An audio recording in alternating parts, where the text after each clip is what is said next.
vast multiverse.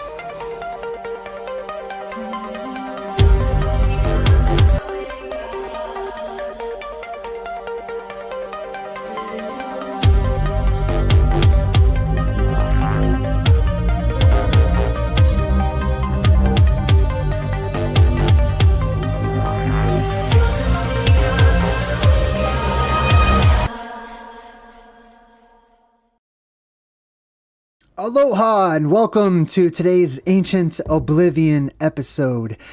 Boy, do I have an adventure for you. Today, we're going to explore lots of old and ancient maps. Maps that show strange things, anomalous things like phantom islands and mythic creatures, and basically maps from the Middle Ages, around the Middle Age times.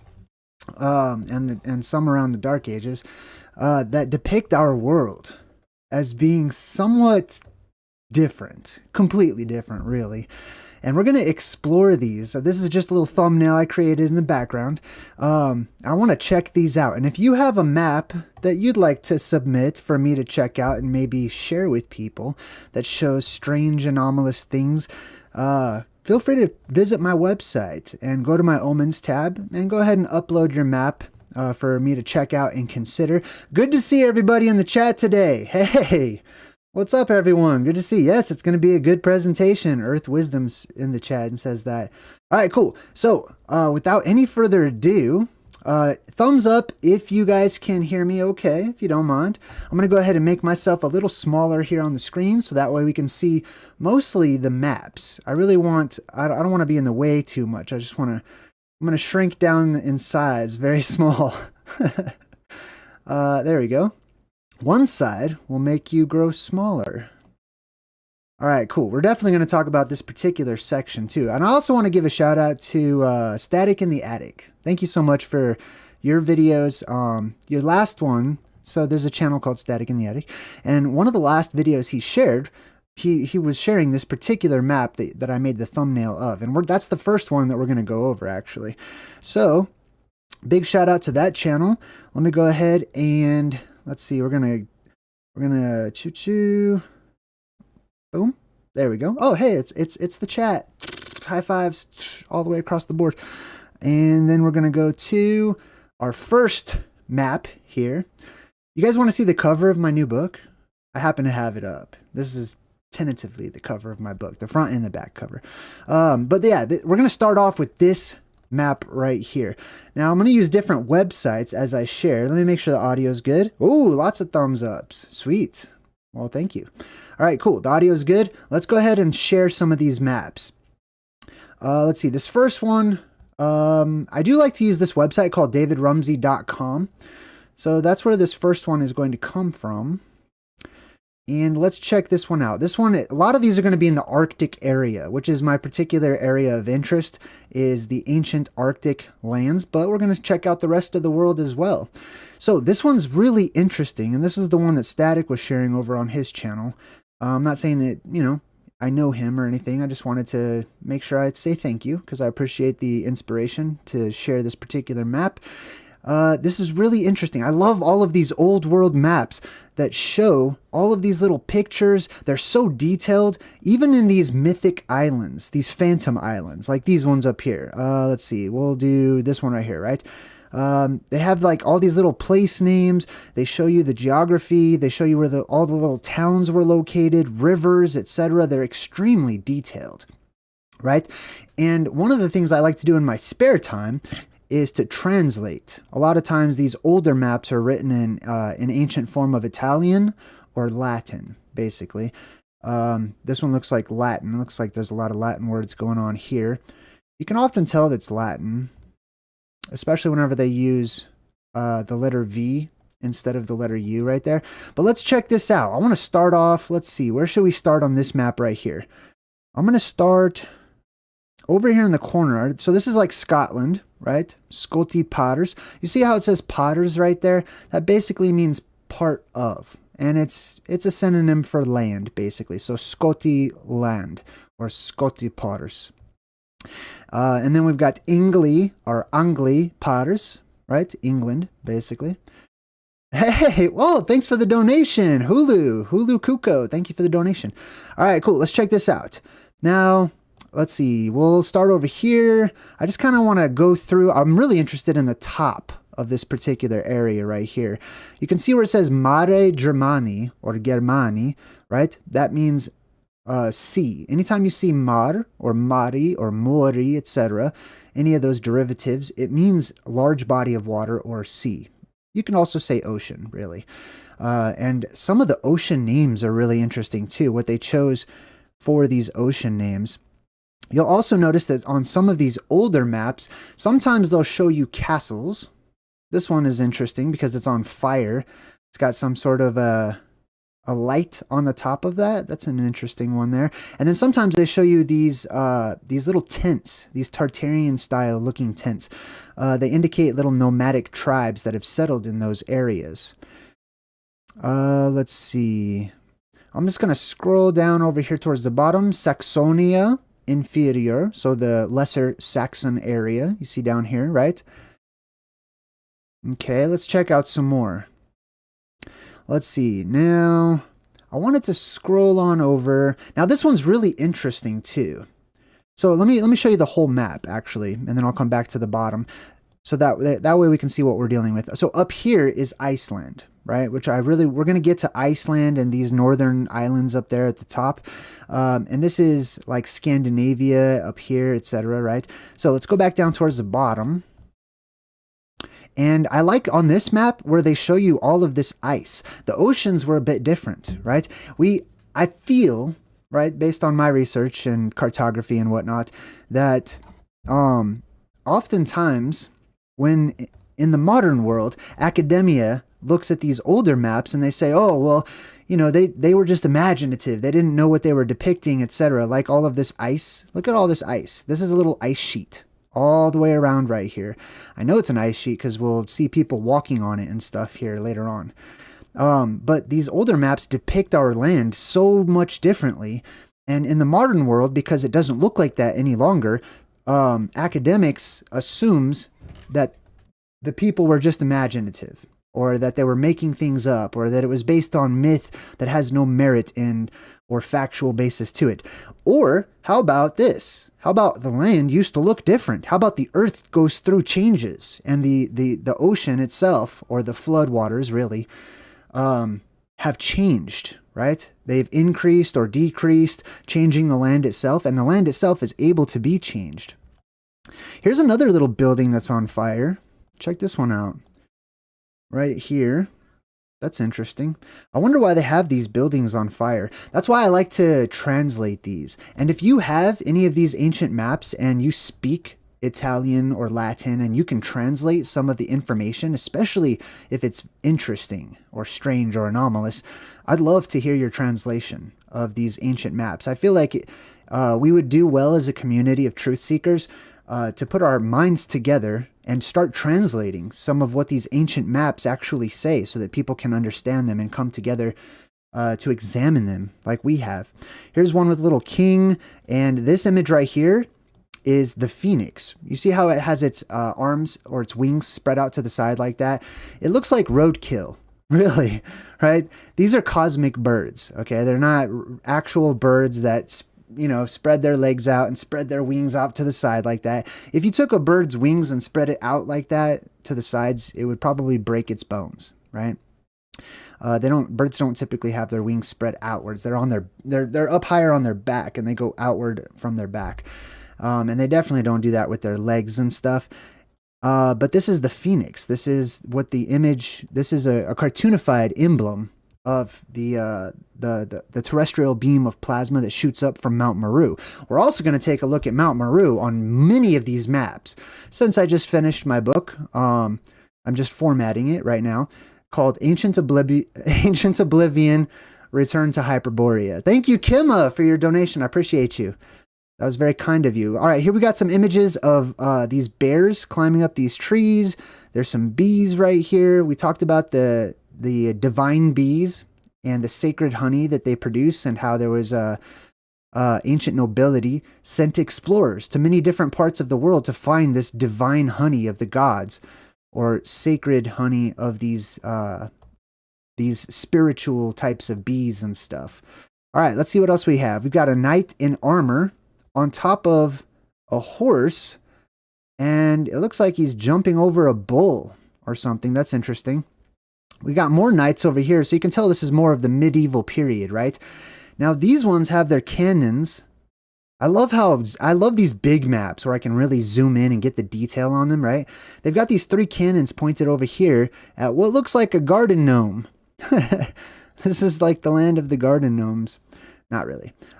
This one's interesting too. It's got a knight and he's on top of this lake, or what it looks like a lake, on this horse. That's interesting. Let's see what else we can find here. The more further north we get, the more interesting I feel things are going to get. Here's one of some sort of pope-looking figure holding his little staff or magic wand or whatever it is.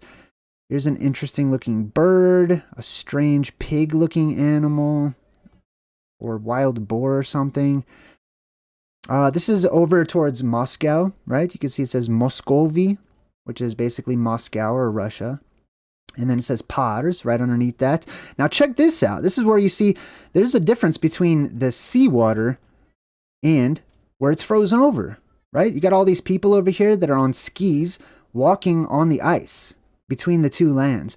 And then over here you have the actual water where it's all melted, right? So our Earth is going through these changes relatively quickly. It's just that we have such short lifespans that, let me just check on the chat. Everybody's good? Okay, cool. We have such short lifespans that we don't recognize the changes that we're going through on a larger time scale, right? Here's another picture of one of these knights in this armor. And I talk about this quite often, how the atmosphere was electrically amplified and there was a stronger charge in the atmosphere. And so these people wore these protective clothings or metallic clothing, etc., to keep them safe from the electricity, etc. And then they also had these pikes, right? These act as lightning rods, basically, to keep them or to lessen the chance that they will get struck by any type of cosmic thunderbolts. Now, let's go from Moscow, let's go up northwards and head to the more interesting parts of this particular map. Now, this is interesting. What is this? I don't even know what that is. Carnivore Today gave me 10 bucks. It says, many thanks to you, Jay, the Good Vibe Tribe. Well, let me give you a little heart on a little comment. I appreciate you for all your research. You're very welcome. I love doing this. This is my passion. I love teaching, sharing information, just sharing my path and the things that I've discovered with everybody. This one's interesting. There's some sort of creature right here. It looks like the Loch Ness Monster's head sticking out of the waters here. And there's also a type of briar patch all the way around it. But look at this. What is that? I never really noticed this before. It looks like it might be some sort of water. But it looks like there's an explosion coming out of it. Is that a volcano? I'm not sure what this is supposed to be. That's why I really would like to translate these maps. I've done many translations, especially, I've almost fully translated all of Mercator's maps, especially his Arctic map. That one, we're going to take a look at that one next, actually. All right, we've got this dude fighting these huge snakes over here with some clubs. Interesting. We've got a knight that's looks like leading a sleigh that's pulled by this huge reindeer over here. What else we got? It looks like this creature's bringing this dude a fish so he can cook. So the animals, the giant animals working with humans. I've done many videos talking about how in our ancient Oblivion, that gigantism existed, right? Many of the animals used to be gigantic. Many insects used to be gigantic. The insects that survived and adapted to the ocean became seafood or shellfish, essentially. They're gigantic bugs. But gigantic animals also used to exist. Now, here's one that looks like it could be a unicorn.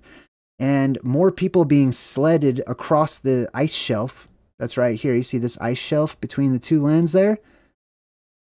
That connects them, this sort of ice land bridge. Here's a gigantic bird up here. Oh man, I've done so many good videos about huge birds, massive birds. Of course, one of the more popular birds that's gigantic in the ancient times was known as the roc.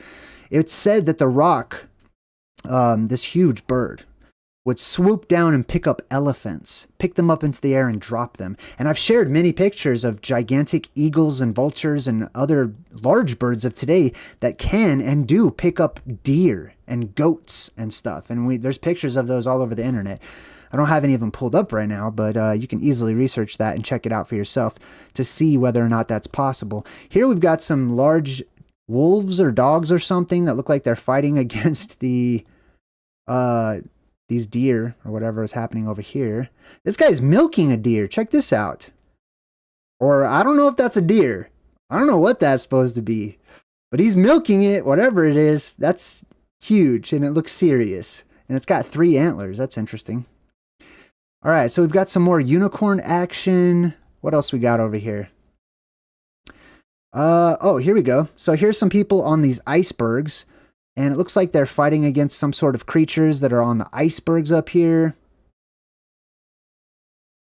There's like a huge squirrel-looking creature stuck on this iceberg in the middle of the lake. What else we got over here? Oh, let me tell you when this map was created here, too. Here, I'll come back down. Up here in the corner, I like to look for the dates of these maps. This one says Anno, which means year. Anno Doni. I'm not sure what Doni means. Possibly Lord. Possibly our Lord. Anno Doni. And then it looks like it says 1536. You see that? 1536? At first glance, it looks like 1536. However, is this a number? Is this one? As we've discussed before, right? Many people are looking into this to see if 1,000 years were actually added to our timeline. Our timeline's been so messed up.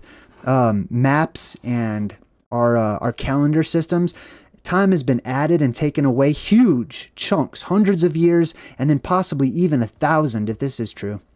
So that we're lost. We're the lost tribes.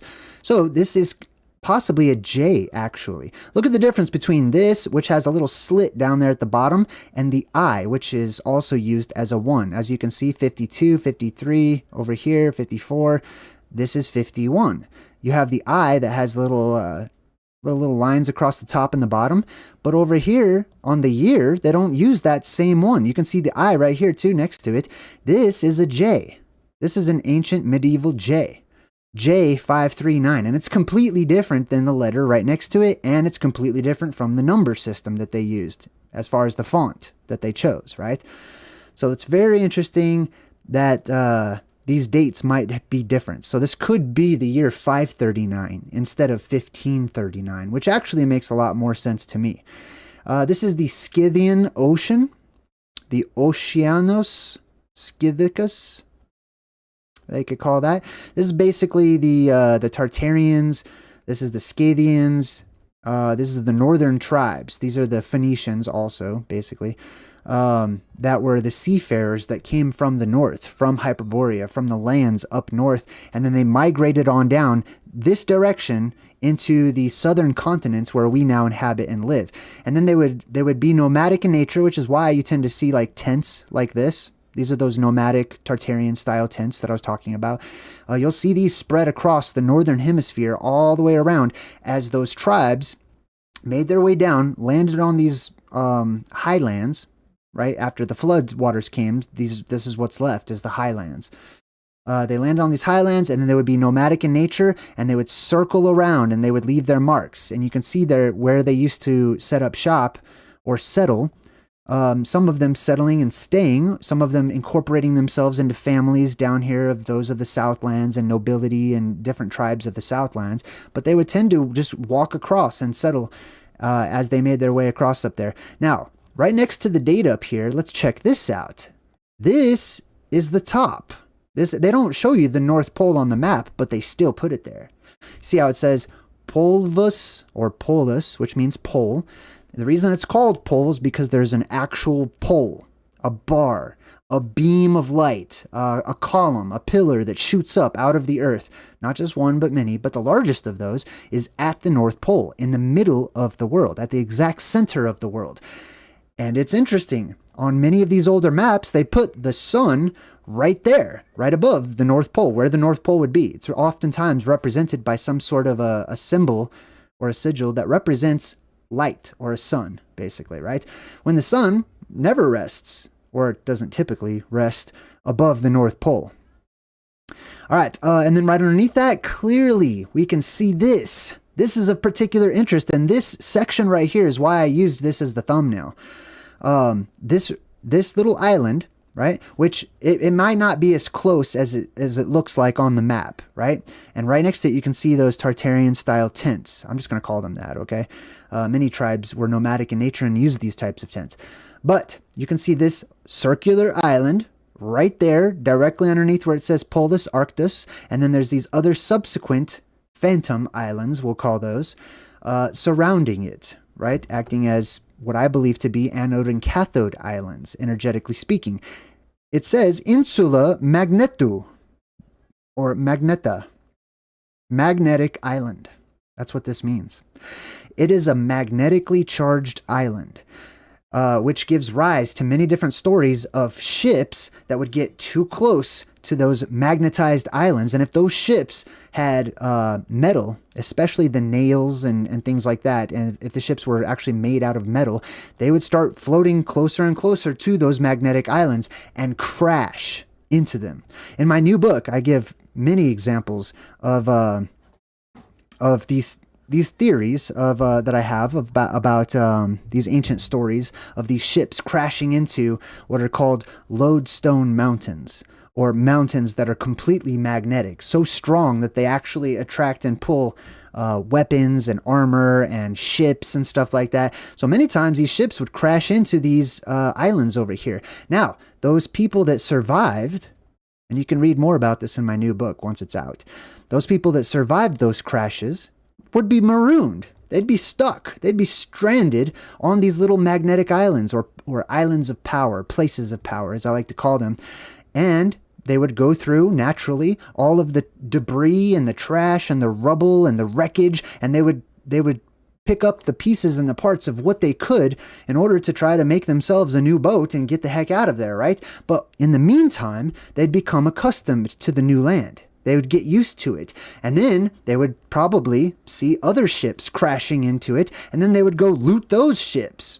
This gives rise to piratism, or the people that are from these magnetic islands that produce terrestrial beams of light. The Pyr Olt, or the light people. The people from the lights. The Pyr Olts, just like Pyr Amid, or funeral pyre, etc. I believe that's exactly where the root of piratism comes from, right? Anyways, I talk about that more in my new book, so look for that. Over here, we've got some sort of war happening with these people shooting their arrows up into the sky, but let's get back over towards the North Pole. Right near this particular area, this is of such interest to me, this magnetic island. Right next to this, we have this character that at first glance almost kind of looks like something like Paul Bunyan, right? We've got these tall tales over here in America, which are basically myths and legends that carry truth to them. They share a certain truth that resonates with people so strongly, like Pecos Bill, Paul Bunyan, and so on and so forth, Mighty Casey, etc. Anyways, oftentimes these tall tales were about giants, people that were gigantic in stature. This right here, I mean, it could be a type of Paul Bunyan, but I believe that this is Hercules, or Heracles, right? Holding the pillars of Hercules. Now, I have not translated this particular text right there. Crystal, hey, give me $10. Thank you. What did you say in the chat? Hold on, let me go jump over here. Crystal, oh, just a thank you. You're super welcome, Crystal. Thank you for supporting me. I appreciate you. All right, so let's check out this Paul Bunyan looking giant Hercules dude. I talk about the pillars of Hercules quite often in my writings, in my books, here on my channel, and I believe that it is related to those anode and cathode islands, right? Let's say that there is an island, a magnetic island, at the center of the world, which is represented on many maps that I'm about to share with you. This is just the first one. And let's say that let's suppose that there is a beam of terrestrial light that shoots up, the biggest one being at the middle of the world, but there are subsequent ones all across the world that are smaller and lesser known than the main light, than the main show, right? I would suppose if it acts as an electrolytic system or an electrolytic cell or a galvanic cell, that there would be anode and cathode on either side of this particular island. That's where the pillars of Hercules come into play. Subsequent beams of light, positively charged and negatively charged, that also shoot up into the sky. And then oftentimes you'll find across the world engraved in their architecture, written on as glyphs, recorded in ancient scriptures and stuff, there'll be pictures of these godlike beings, or sometimes saviors, or they're depicted in many different ways. Oftentimes they're gods, sometimes they're giants, sometimes they're titans, but there's usually one, and he's flanked, usually it's a male, flanked, it's not always a male though, flanked by these two beams, holding on to two pillars, holding on to two staffs, or holding up two lions, or two different types of animals that are symbolically represented.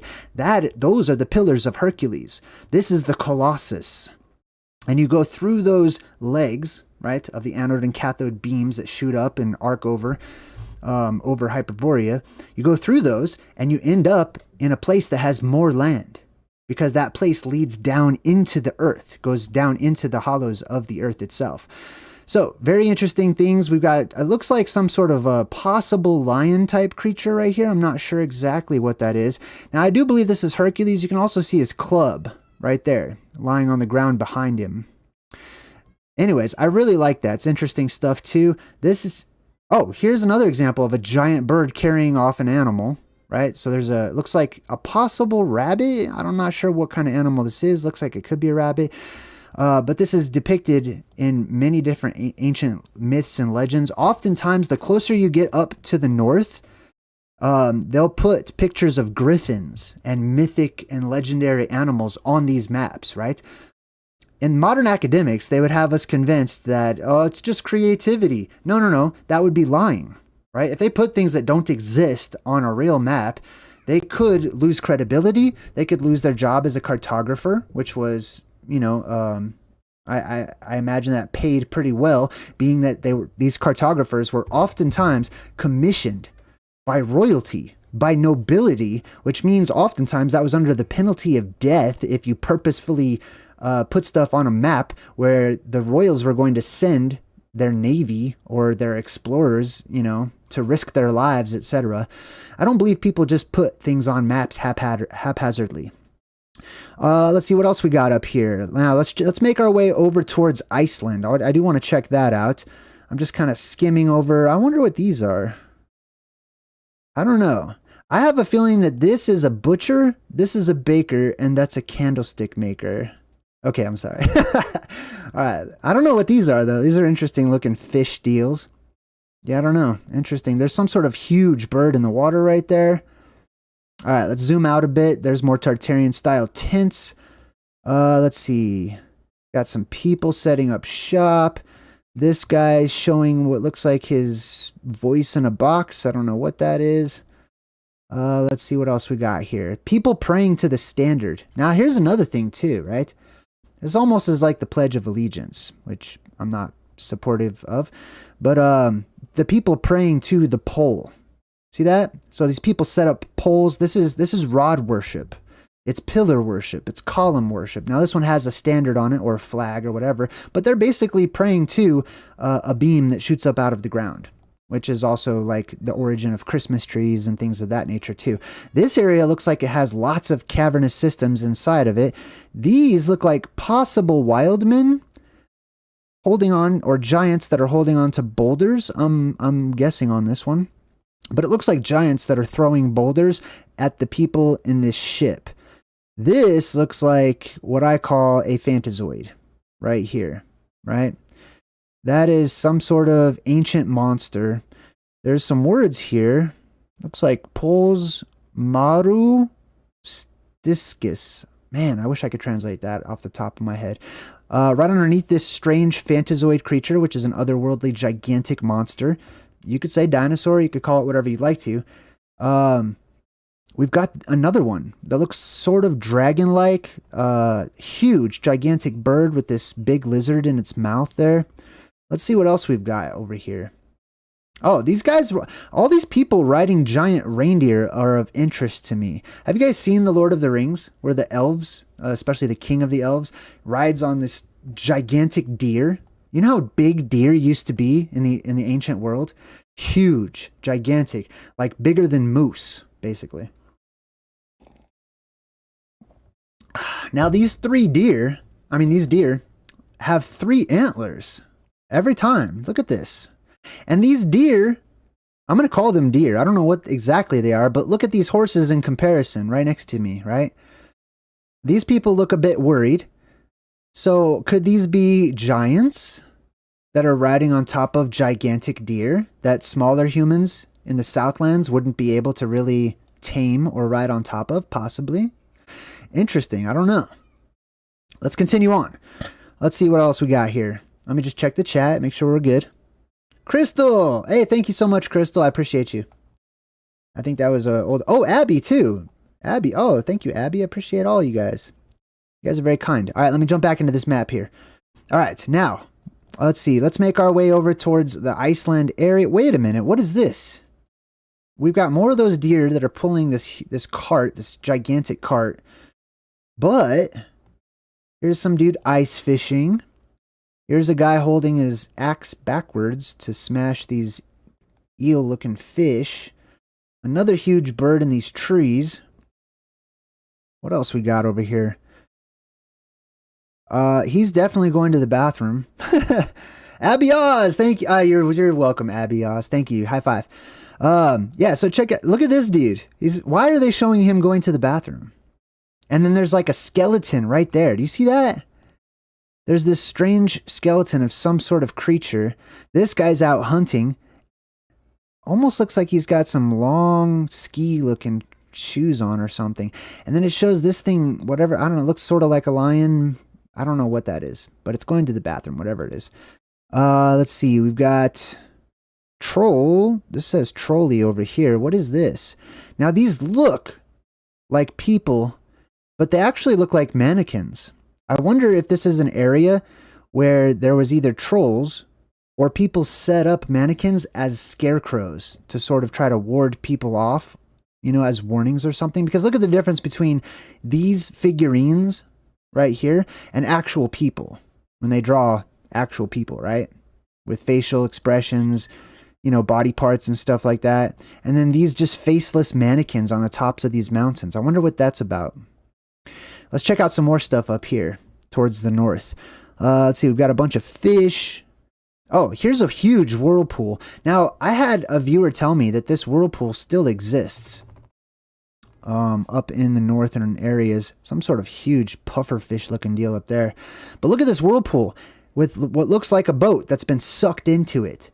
Now, imagine after the flood of Noah, all the different whirlpools that must have existed because of all of the inner earth openings down towards the sea bottoms and stuff, caves and canyons, etc. Here is what looks like an actual troll. Right here.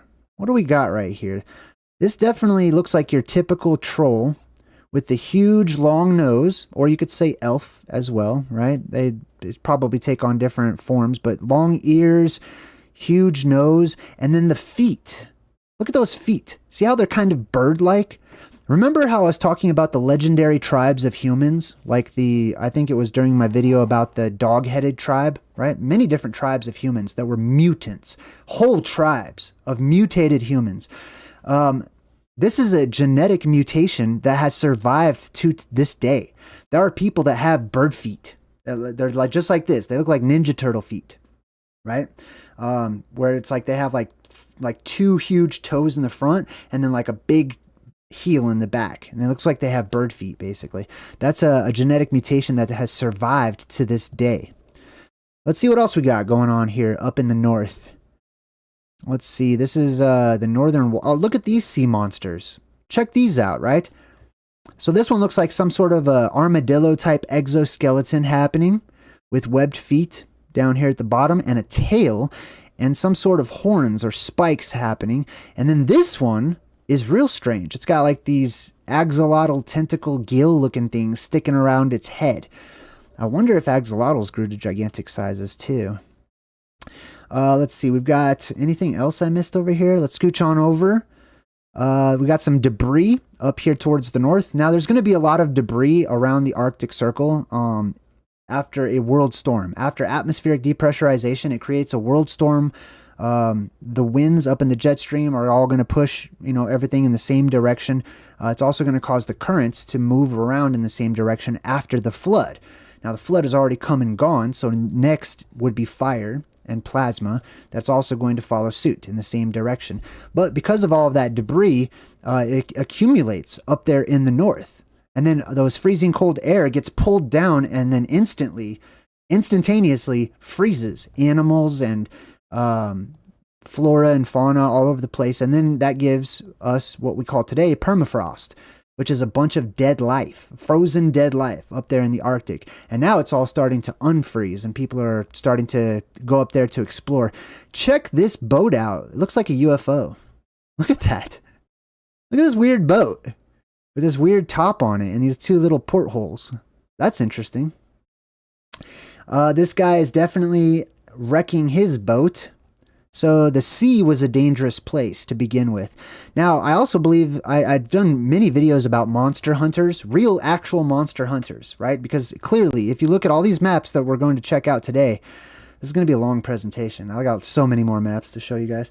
There were monster hunters, people, those pirates and stuff like that, people that were so used to sailing the seas and got so used to fighting monsters, eventually they were hired by local populations, and then eventually when they became when they gained in notoriety, they would be hired or propositioned by nobility to clear out the lands so that the nobles could come through and settle in the lands where there was monsters of renown.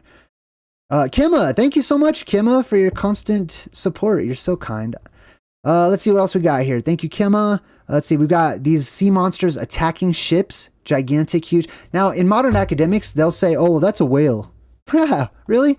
Hold on, time out. Let's look at something like a horse, right? People knew what horses were. They knew what they knew what a lion was. They knew what birds were and stuff. So you're telling me they just didn't know what a whale looked like? Right? When whales clearly come up to the surface to breathe and stuff like that. You're telling me that they couldn't draw an actual whale? Right? Or why is this thing, if it is a whale, have you ever heard of a whale attacking a boat? I mean, aside from like Moby Dick or whatever, when people are like hunting it or whatever. I don't know. I've got a feeling this is not a whale. It doesn't look like a whale whatsoever.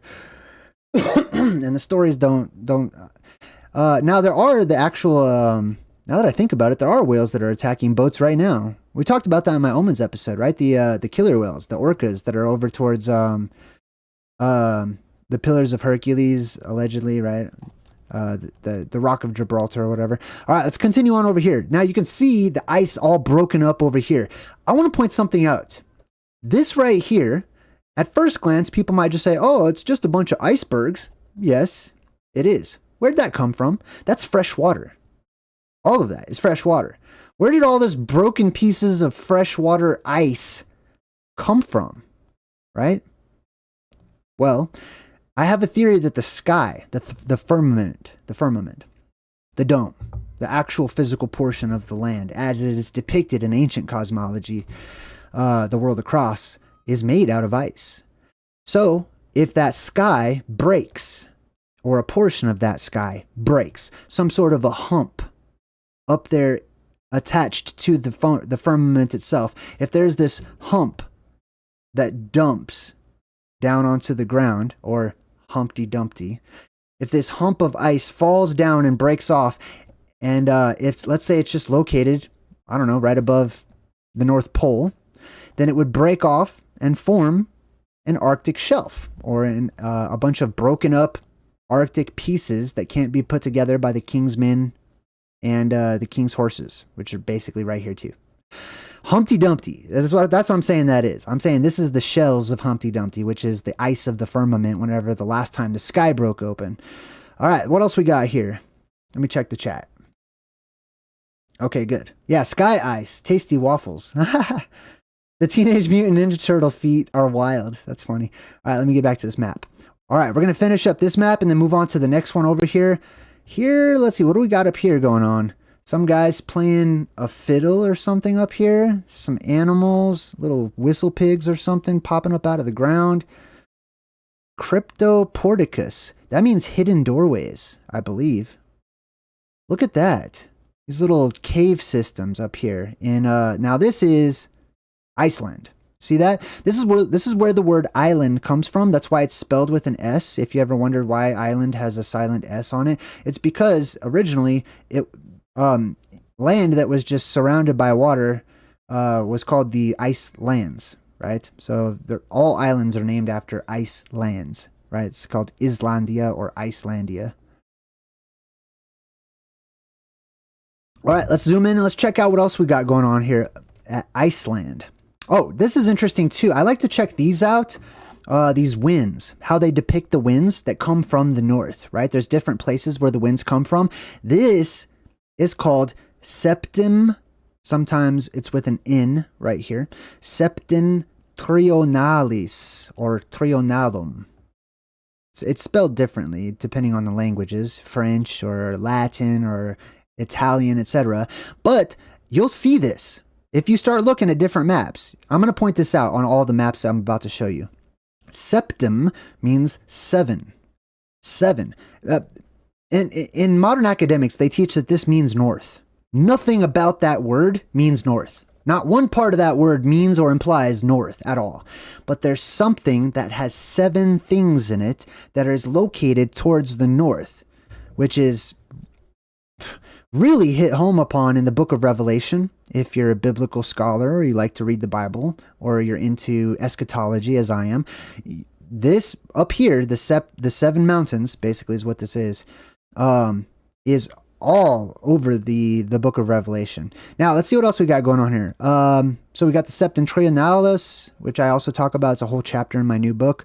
And the winds, too. So the winds that come up out of the earth at the north, that's called the zephyr. It's known as a westerly wind. If you look up the word zephyr, it'll say westerly wind. It doesn't mean wind that actually comes from the left, right? Depending on your position, or the right or whatever. It means west as in down. It was vuost, which was downward, right? And then east, eost, was towards the stars, or upwards, basically. Falco albi, that means white falcon, white bird. Corvo albi. If you ever see albi, it means white. Now, this is interesting too. We've got this tall mountain right here that says mons. Anytime you see mons, that means mountain or mound, right? And then it says gruklus. Man, it's hard to read that word right there. Krukul, and then nix. I don't know. I know nix means night or dark. But look at this. It says chaos right there. And then it looks like there's a hole in the ground right next to it. And then it looks like there's fire coming up out of this. I wish this sigil wasn't in the way, because I wonder if this is a volcano right here, right? I feel like it's a high likelihood that that's a volcano. We also have another one, Mons Sacht, right here. Look how high up these mountains just jet up out of the ground. Not from tectonic plates over millions of years pushing each other. There's so many different strange geologic anomalies. Here's another one, Chaos, right? Inner Earth entrances. And then right under, see these are interesting. Check this out. So we've got a tall mountain just shooting up out of the ground with what looks like some sort of plasma fires or something underneath it, and then a hole in the ground right next to that with the word chaos. We've got the same thing right here. This one also has the word nix, which means night or dark. And then another mountain with a big letter A on it, with another fire coming up out of it, and then another hole in the ground that says chaos. This is interesting. What is this?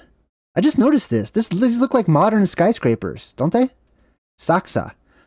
That kind of looks like modern buildings right there. Right here. You see that?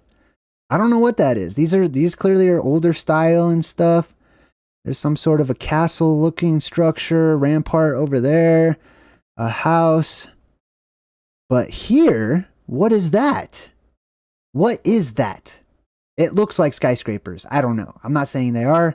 I'm just saying that's interesting. These are also interesting. What do you suppose this might be? This word says sulfur right there with a barrel right here. And then you've got these buildings that almost look like nuclear reactors with what looks like rivers coming out of them pouring into the ocean. What is going on over here? There's 4 of these little canisters. Well, hold on. Where's the chat? What do you guys think about that? What is going on over there? Those flags are Slovenian. Okay, interesting. White Crow. Yes, you're right. Very good. Yes, it's in your face. September is the 7th month. That's actually my birthday, September the 7th. Yeah, I don't know. Yeah. Oh, the glory. What is that?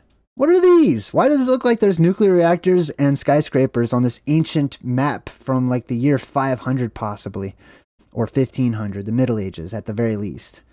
Right? I don't know. That's super interesting though. And then you've got these sort of Tartarian nomadic tents, right? Those were really huge tents too. This is also, I believe, where the circus tents come from, right? The 3-ring circus tents, etc.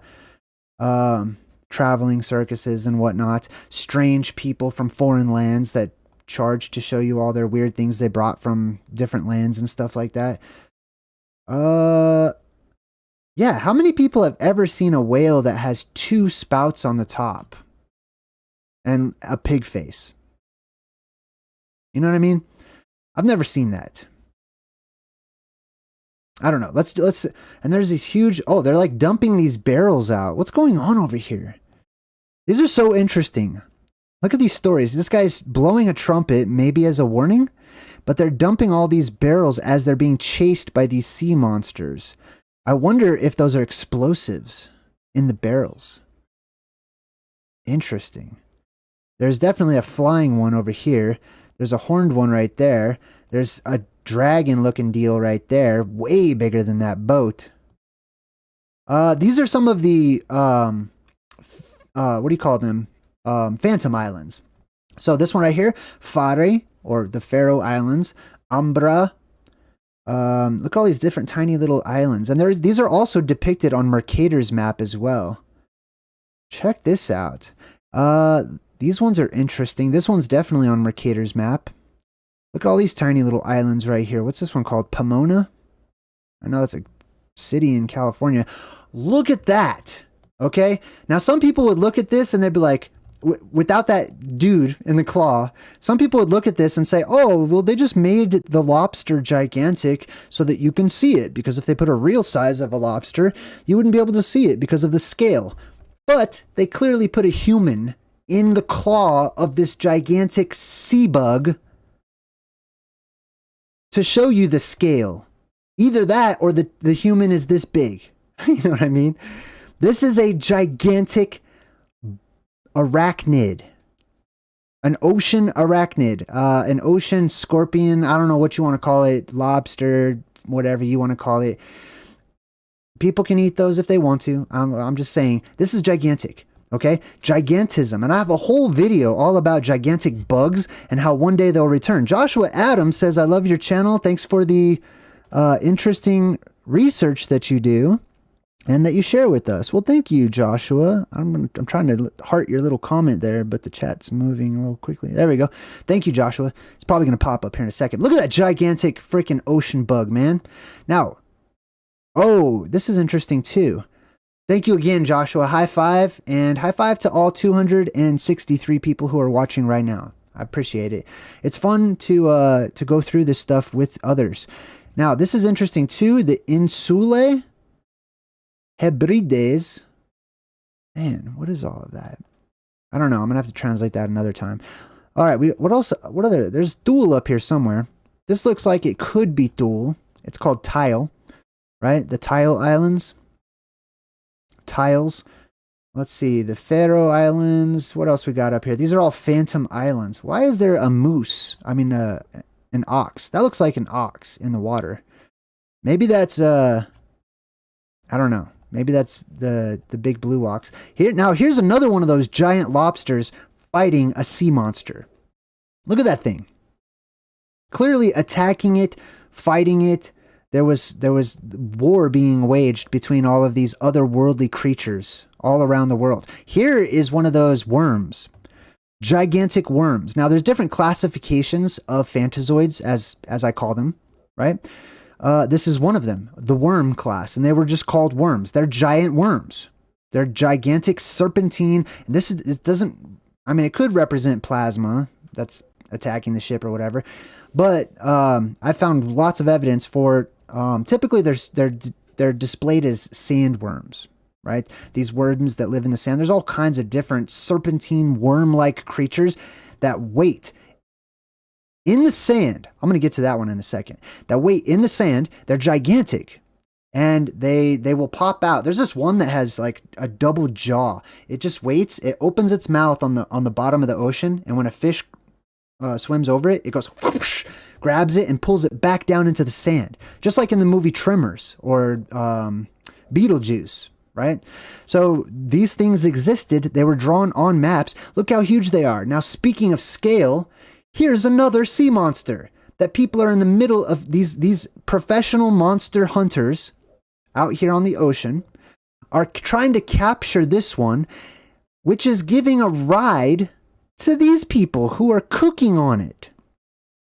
This reminds me of the story in the Bible. In the Bible, there's a story of a man who was swallowed by a whale and lived in the belly of the whale for 3 days. His name was Jonah. But look at this. I don't know. It looks like it's wearing a collar. It almost looks like it's wearing a collar, doesn't it? I don't know. But very interesting. It's got these little snorkel deals on the top, a weird pig face looking thing. These things are gigantic.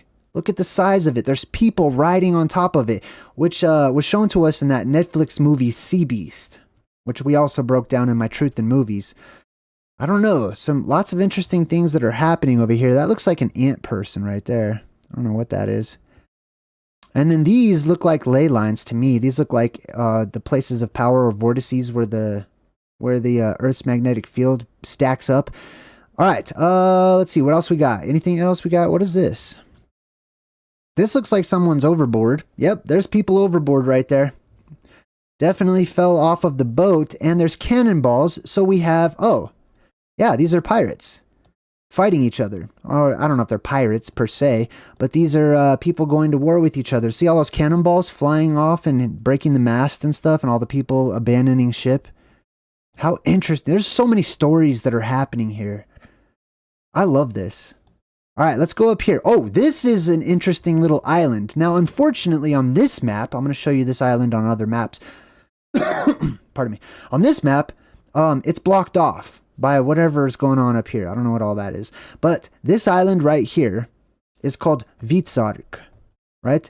It's spelled differently across the board from language to language. H-V-I-T, Vit, or Vitsark. Very interesting. This is this huge rock formation, I'll say, that just juts up out of the ocean. And they put what at first glance just looks like a wheel or something on it. This is not a wheel. This is a cave that is at the top because this is a volcano or a plasma volcano. You can see the lines that all go down because it's showing you a top-down view of this hole that's on the top of this particular little land right here called Vitsark, which I believe means white shark. Because it looks like the tail fin of a shark sticking up out of the waters or whatever. Lots of debris up here. We've got Grutladi Pars. Oh, you see this little tiny dude? This little dwarven looking guy? These are called Skraeling or Skraelingers. I wonder if there's another example of the Skraeling. They're basically dwarves.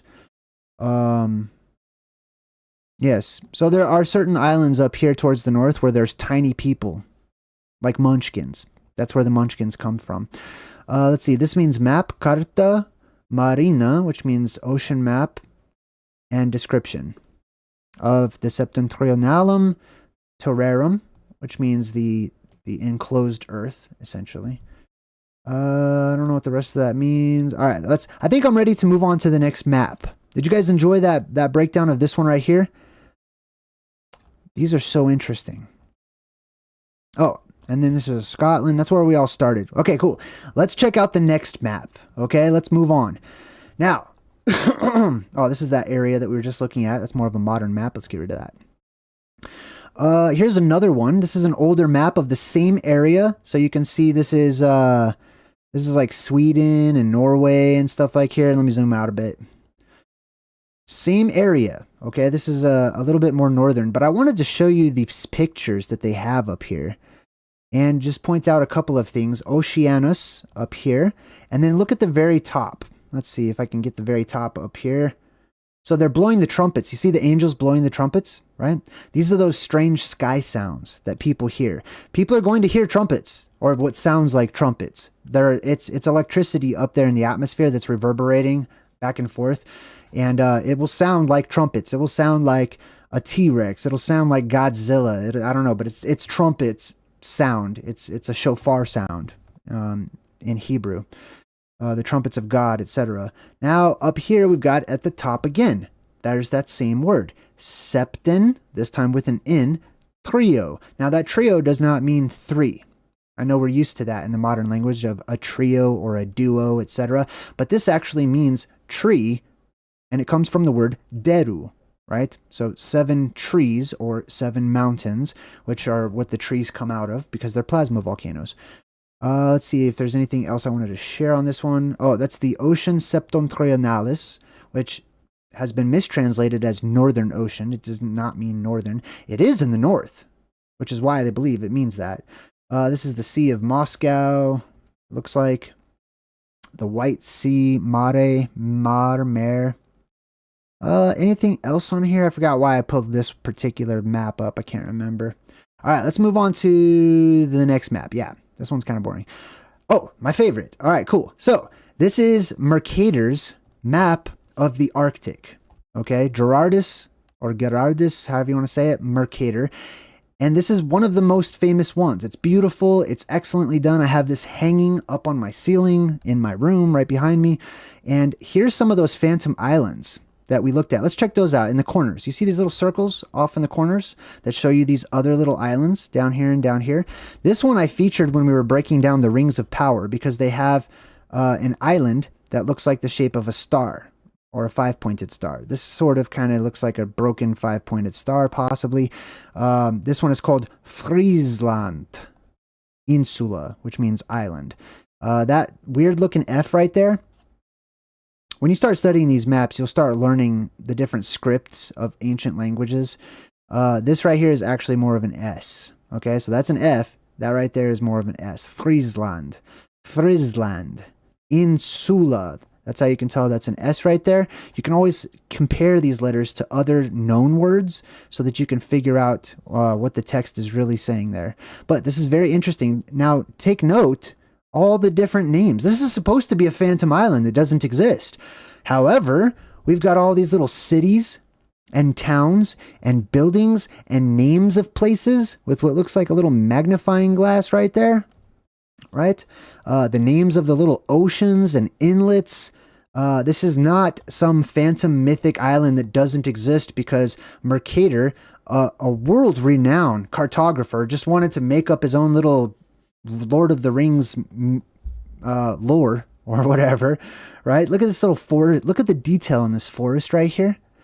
Look at all these tiny little lines like you see printed, like microprint on the dollar or on your whatever local currency you use, right? Look at all this tiny little microprint right there. This was done by hand, allegedly.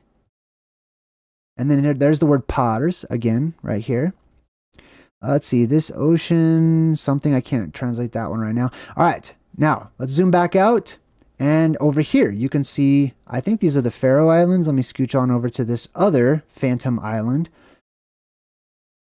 Fari Insule, which I believe translates to Faroe Islands, which might be where the Egyptian word pharaoh actually comes from. I believe it means light or fire, right? The pharaoh, the fiery, light.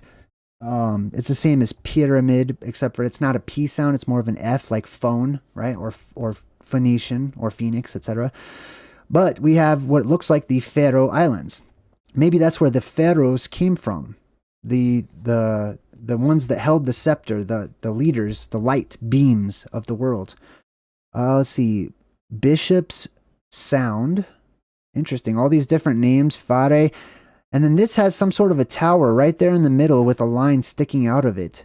I wonder if this is a depiction of the anode and cathode islands there. Let's zoom out a bit more. And let's take a look. So right here in the middle, just right in the middle, this is what my next book is all about. There's so many names for this mythic, legendary, and phantom island that is shown to us on many different maps that I'll be sharing with you many more examples of this particular island, a circular island with 4 quadrants, 4 sections, surrounded by these tall and lofty mountains acting as the walls of this valley of paradise. You see all these walls? Look at these mountain ranges. Hold on, let me just check these out real quick, right? This is the Euphrates, I'll tell you right now. Like, that is the Euphrates. And this is the Tigris. Might as well just share that with you. So this is the Tigris, the original one.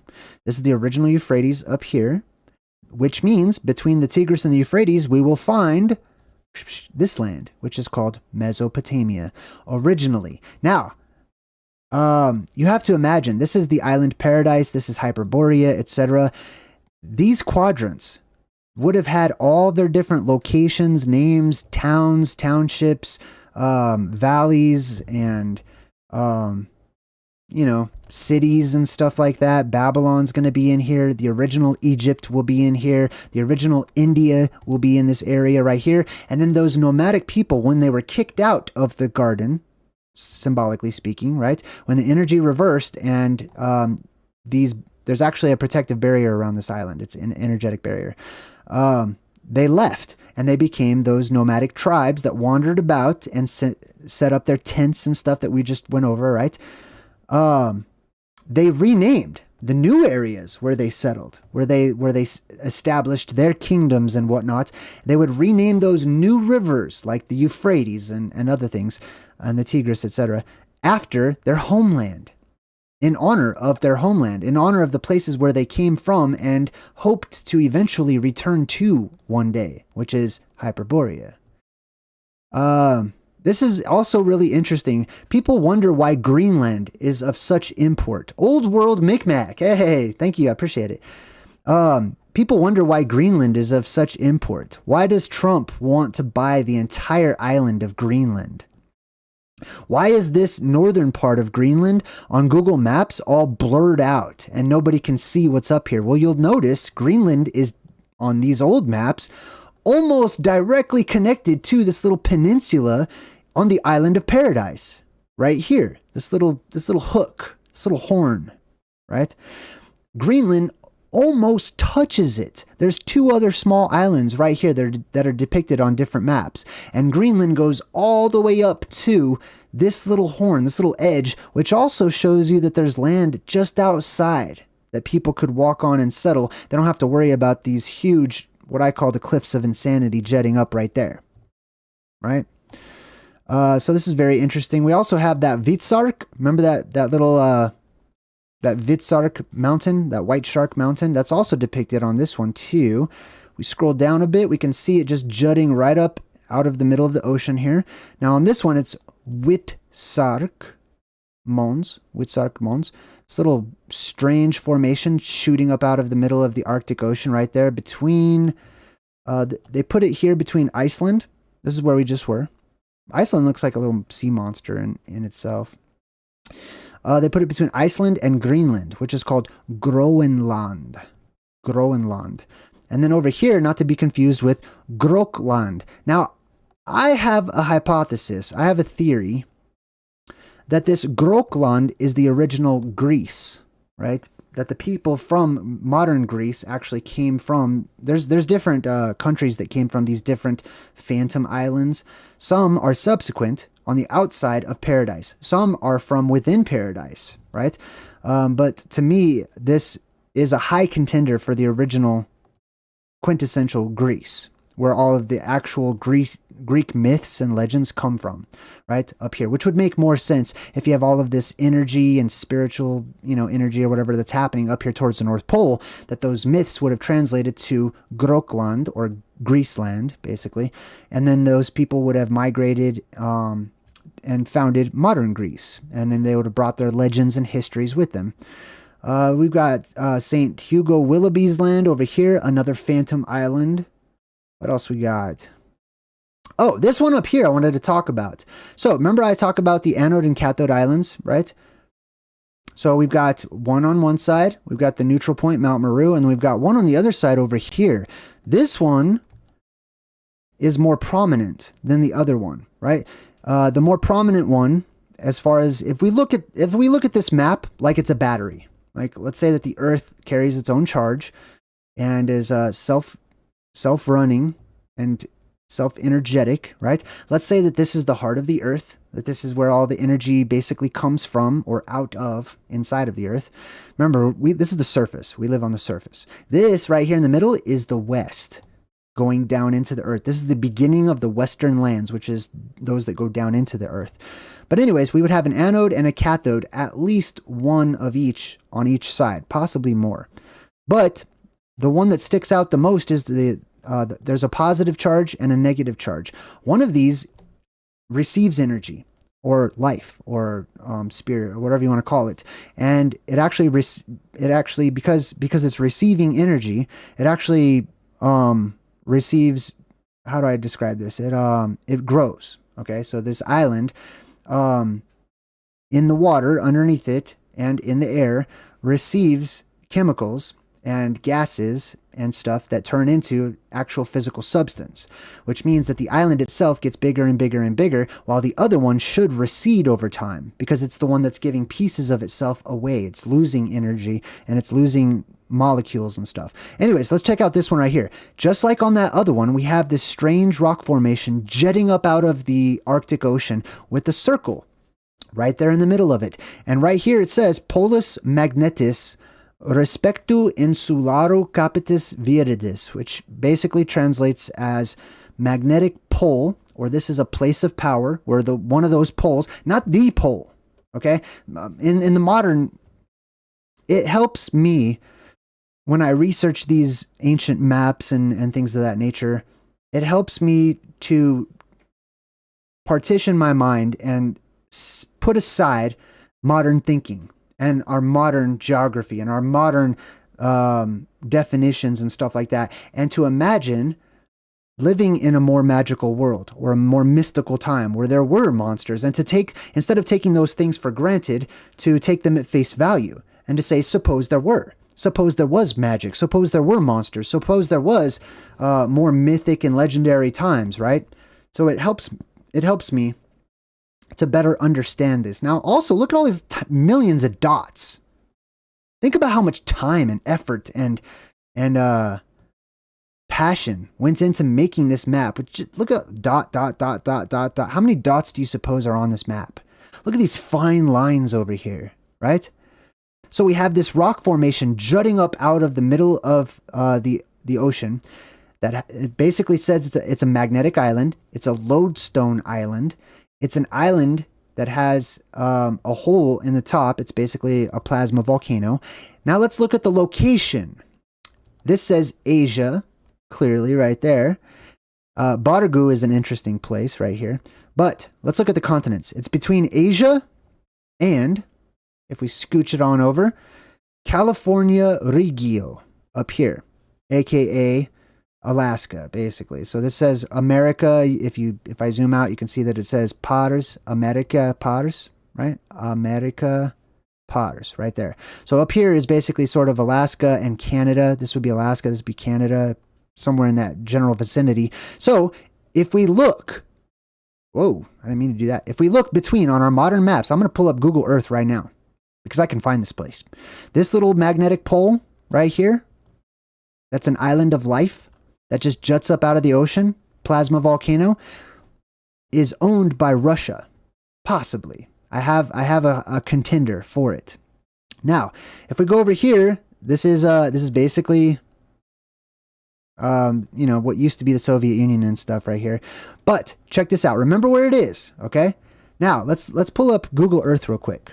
All right, let's do brand new Google Earth. All right, now I know exactly where this is, so I'm going to show you right off the top. Oh, I'm already there because I was researching this earlier, okay? This is called Wrangle Island. Now, let me show you where we are here. Here's Alaska. So you can see it looks like a little face, right? And it says Alaska. There's Canada over there. Here is Siberia, right? Used to be Russia, USSR, etc. And then between the two, we should find a volcanic island, right? Bam!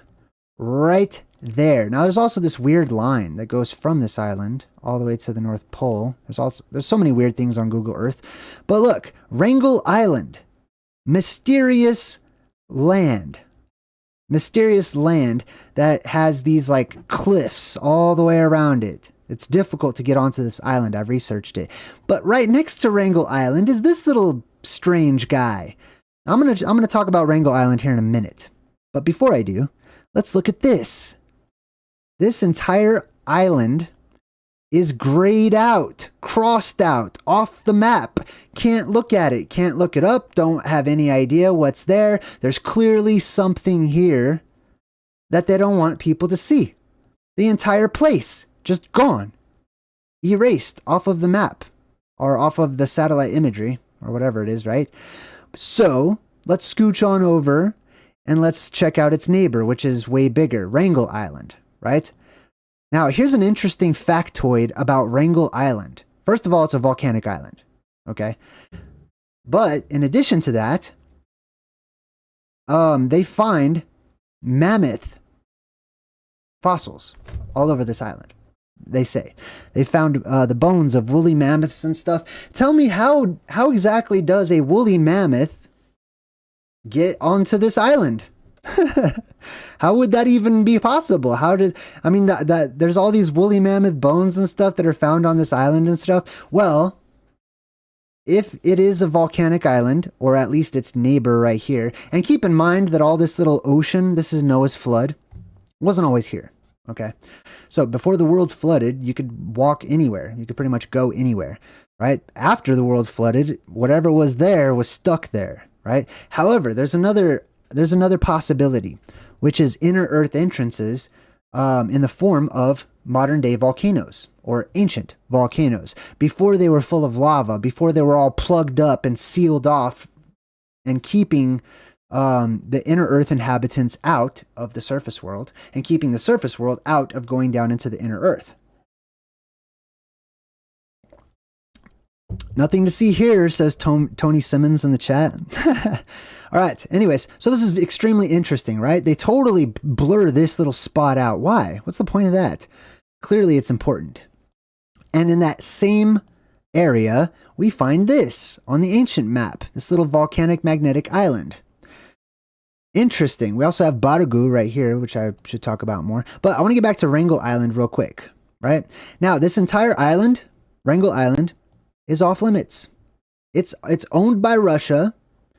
United States, I think, maybe used to own it or something, but they don't really care about it. It's off limits. Both countries agree nobody should be going here. Okay, you have to get extremely special permission in order to visit this particular island called Wrangle Island. Now, I pulled up this Wikipedia article about Wrangle Island. And I'm just going to skim through here. Oh, Herald Island. That's the other one. So that one that's all off limits, this one, it's called Herald Island. Herald or beacon or banner or beam or column, right? An island, it's a probably a plasma volcano island, basically. So that one's called Herald Island, which is really interesting. Where'd it go? Herald Island, etc. Let's see. Most of Wrangle Island with the adjacent Herald Island, which is right there. This is so interesting. Is a federally protected nature sanctuary. Why? Like, think about this, right? I mean, I'm not saying that's bad. Like, it's bad to have national parks or it's bad to have nature sanctuaries or whatever. No. I'm saying it's unusual for corporations that do land grabs and go to war over land, right? To just set aside an entire island that's gigantic and full of, supplies and stuff like that. Value. It's valuable, basically. It's federally protected as a nature sanctuary, administered by Russia's Ministry of Natural Resources and Environment. Wrangle Island and all of its surrounding waters were classified as a zapovednik, or a strict nature reserve. You see that? Hold on, let me zoom in a little tiny bit there. A strict nature reserve. Why? You're telling me that your countries really care that much about nature? Think about all the other things that they do, right? And as such, receives the highest level of protection. This mysterious island, this place and its little neighbor that's blocked out on Google Earth, receives the highest level of protection, excluding virtually all human activity, other than conservation research, they label that, and scientific purposes. Hard quotes, right? Mysterious indeed, right? Phantom Island. Well, probably used to be a phantom island. If you go on to read this whole article, it actually talks about how it used to be known as a phantom island, covered and blocked off from view by a fog bank that tended to just hang around that island for some mysterious reason. I wonder where all that fog comes from. Could it be warm air coming up from inner Earth, meeting the cold air of the Arctic? Yes, I believe so. Let's see. Oh, Wrangle Island was home to the last surviving population of woolly mammoths that possibly could have come up out of a plasma volcano cavernous opening. There's actually a huge cavernous opening in Missouri, I think, in the United States, called Mammoth Cave, where mammoths probably came out of, from inside of the earth. With radiocarbon dating suggesting the species was on the island until about 4,000 years ago, or 2000 BC, blah, blah, blah. Let's see, what else we got here? I'm just going to skim over this. This is such an interesting place. Oh, here we go. Baron von Wrangle, or Wrangle, never managed to visit the island. Wrangle had noticed swarms of birds flying north, and questioning the native population determined there must be an island undiscovered by Europeans existing in the Arctic Ocean. These birds are migrating somewhere when they're going north, right? Forget all the legends and forget all the myths and forget all the historic, cartography evidence or whatever of actual islands in the north that did exist, that are full of people and cities and stuff, that are said to be spring-like or warm in climate. He searched for this island during his little expedition that he went on in the 1800s, but he failed to find it. Could not find this it was a phantom island. Let's see what else we got here. This is so interesting. What else? I'm just sort of going over this here. The island's mountain ranges.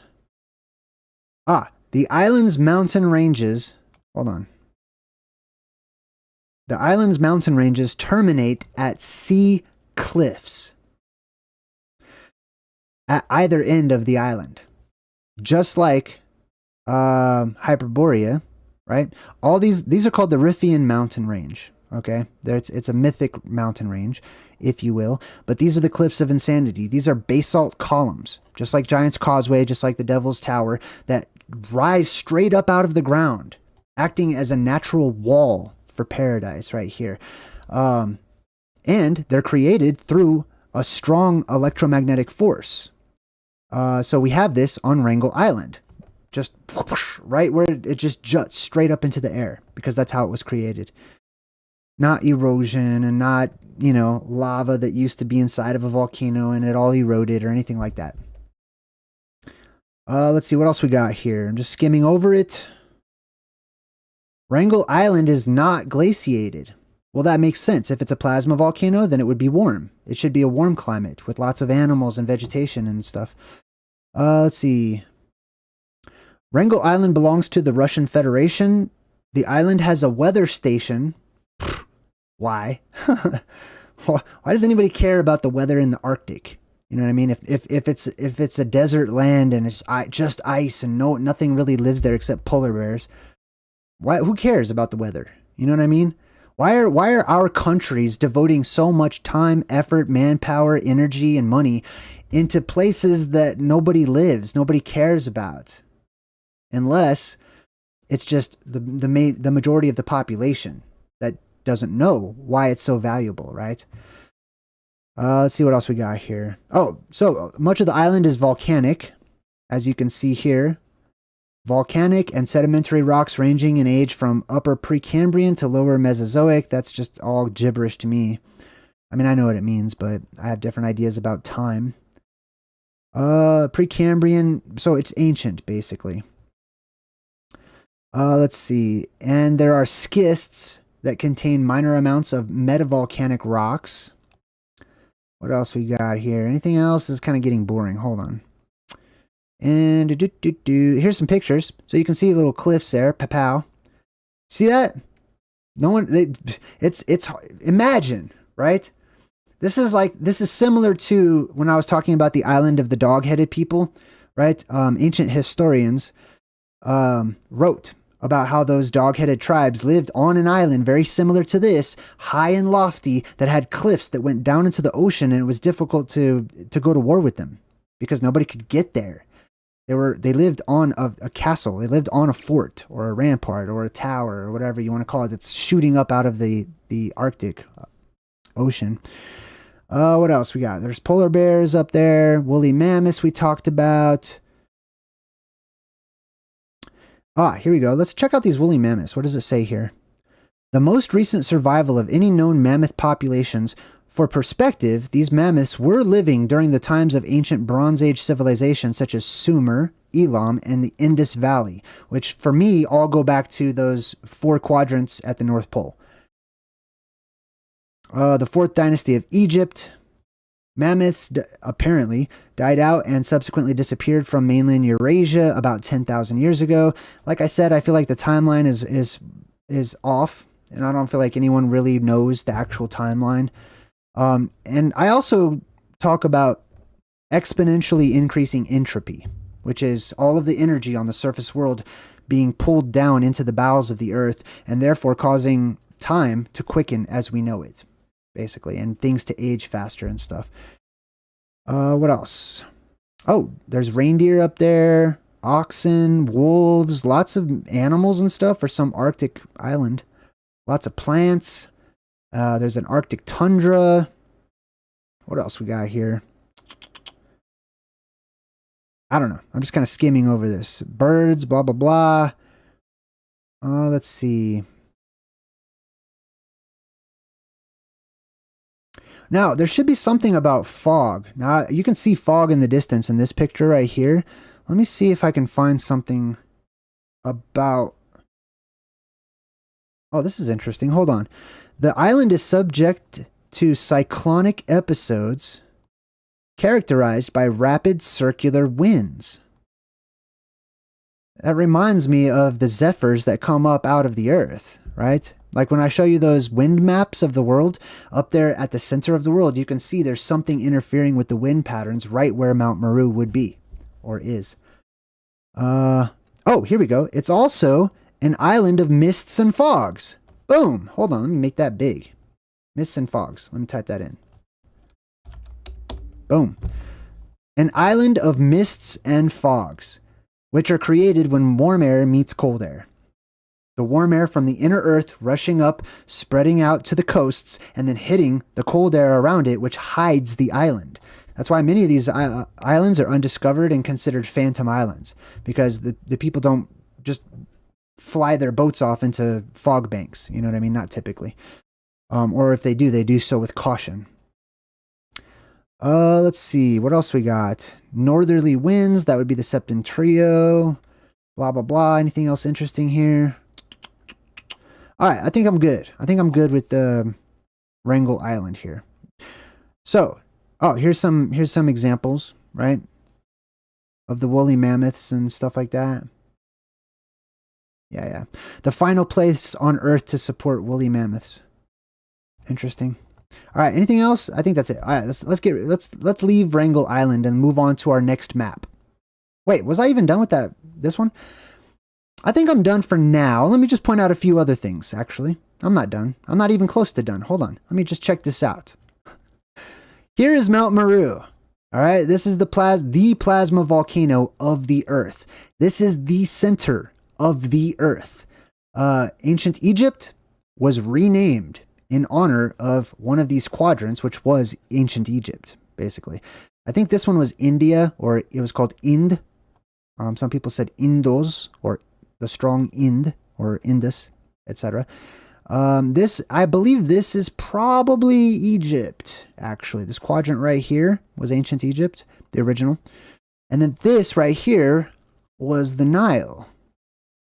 Anyways, so this is the plasma volcano at the middle of the world that shoots up a beam of energy right from the navel of the world, creating the world tree. I've translated all of this, but this is interesting. Remember we were talking about the Skraeling? Well, this says that there are pygmy people here. Little short dwarven type gnome-looking people. Tiny people, basically. Brownies, whatever you want to call them. Little pygmies. And it says pygmy. Hic basically kind of means here. Habitant means to live, or here live the pygmy people. About 4 feet long. And they are what the people in Groenlandia, see that? Let me make that bigger so you guys can read along. So it says pedes, that means feet, like ped. Ped means foot, like pedal on a bicycle, right? That's where you put your feet. That's why it's called pedal. 4 feet long, and it's what the people in Greenland, Groenlandia, call Skrælingers. Vokant, pronounce, or to speak. So the people in Greenland call these inhabitants of this, at least in this area, maybe not on the entire quadrant, but at least in this some area over here, because you can see it's connected to Greenland. And there's legends of the Skraeling over here in Greenland. Matter of fact, it says it on the map right here. Skrælingers. Right there. Boom. Hold on. You see that right above my head? Skrælingers. That's pygmies, right? Where did they come from? Well, they came from right here because these two are practically connected. Right? They can go from here to here. Interesting. If you're a 21 Pilots fan, this is also where Dima is, by the way. All right, let's see, what else did I want to point out here? Oh, I do want to point this out. So eventually the inhabitants of this central island had to leave. They had to go somewhere, right?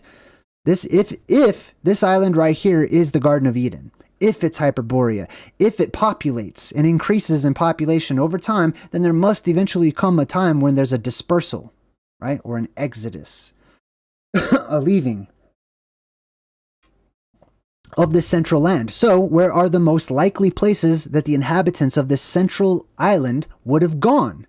Well, in the Bible, it talks about how the Euphrates would be split into 7 heads so that people could cross over on foot. So this is the Euphrates right here, split into 7 heads. And this is where people could easily have just probably left this central island. If they left over here, then it seems reasonable to speculate that they would have gone and migrated over here into Alaska, right? Canada, those areas. Or they would have settled on that island that we just talked about, right? That other place right there. This would be like a little stopping point. And then they would have gone over here to Bargu, or Asia, right? Which is where we have the Scythian Ocean. This is where the Tartarian Empire basically first began. Let's check out this area called Bargu. Now, I don't know what gu means. I'm not sure, but the root of this Bargu, let me zoom in on that. See that town name, Bargu? The root of that is bar, the people from the bar. This is the bar over there, the column, the pillar, right? So the people from the bar settled there. Kerokan, what else we got over here? You can see little cities and stuff. Abram or Arbam. What else we got? I don't know. Lots of stuff. The ocean of the Scythians. or the knowledgeable ones, etc. Mongol. Oh, Tartar Villa. Here we go. That's what I was looking for. So the place where the Tartars settled, or one of the places where they settled, was right over here. Tartar Villa. You see that? Village of the Tartars, or the people from the tree of trees. Tartar. Daru Daru. Which is what that means. The tree of trees. The Tartars. And then the Mongols, which is a whole chapter in my new book. Mongols at Magog. See that right there? So some people are familiar with the concept in the word or the name Gog and Magog. Gog and Magog. Mongols at Magog. The Mongols at Magog. And then over here we have Gog. Right? So here's Magog. And over here, boom, Gog. Right there. Pretty easy when you know where it is. All right, what else we got? Let's see. Anything else I wanted to share on this particular map? There's something interesting over here. What is that? What do we got over here? Where'd it go? There it is.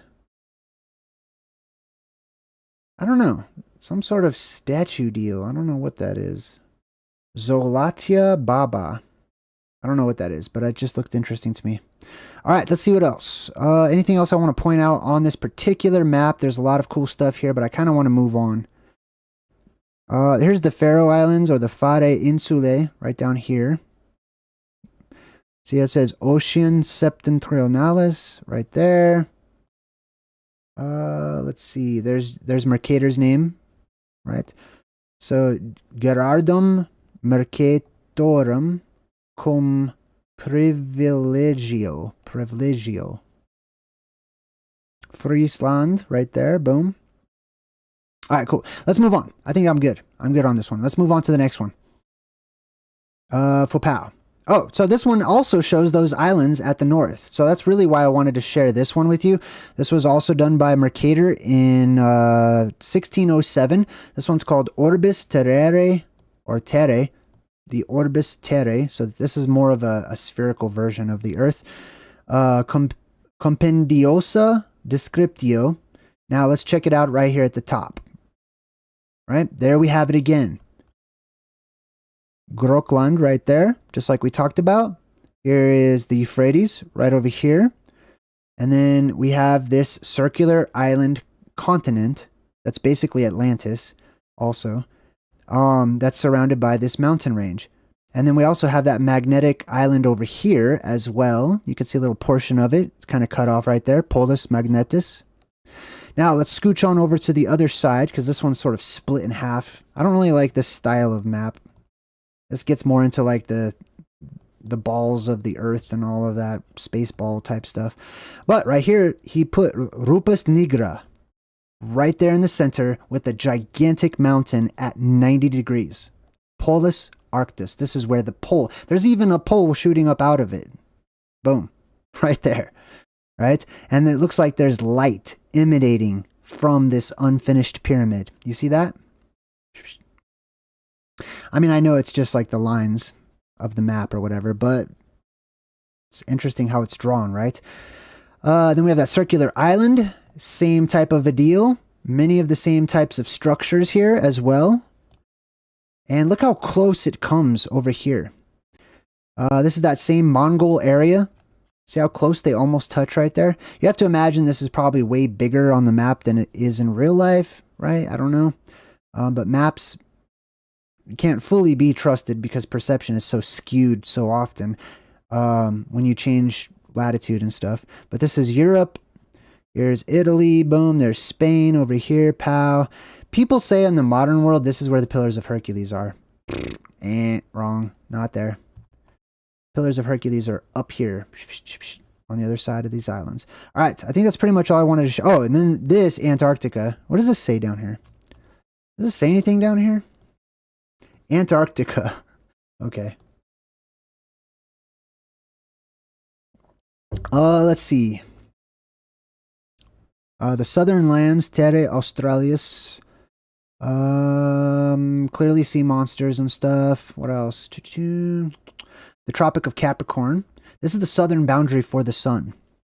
Now, if the sun passes and goes past this southern boundary, that's what brings about the flood, which we already have, so we don't have to worry about it. Now we should be looking for the sun to cross the northern boundary, which is Cancer, I believe.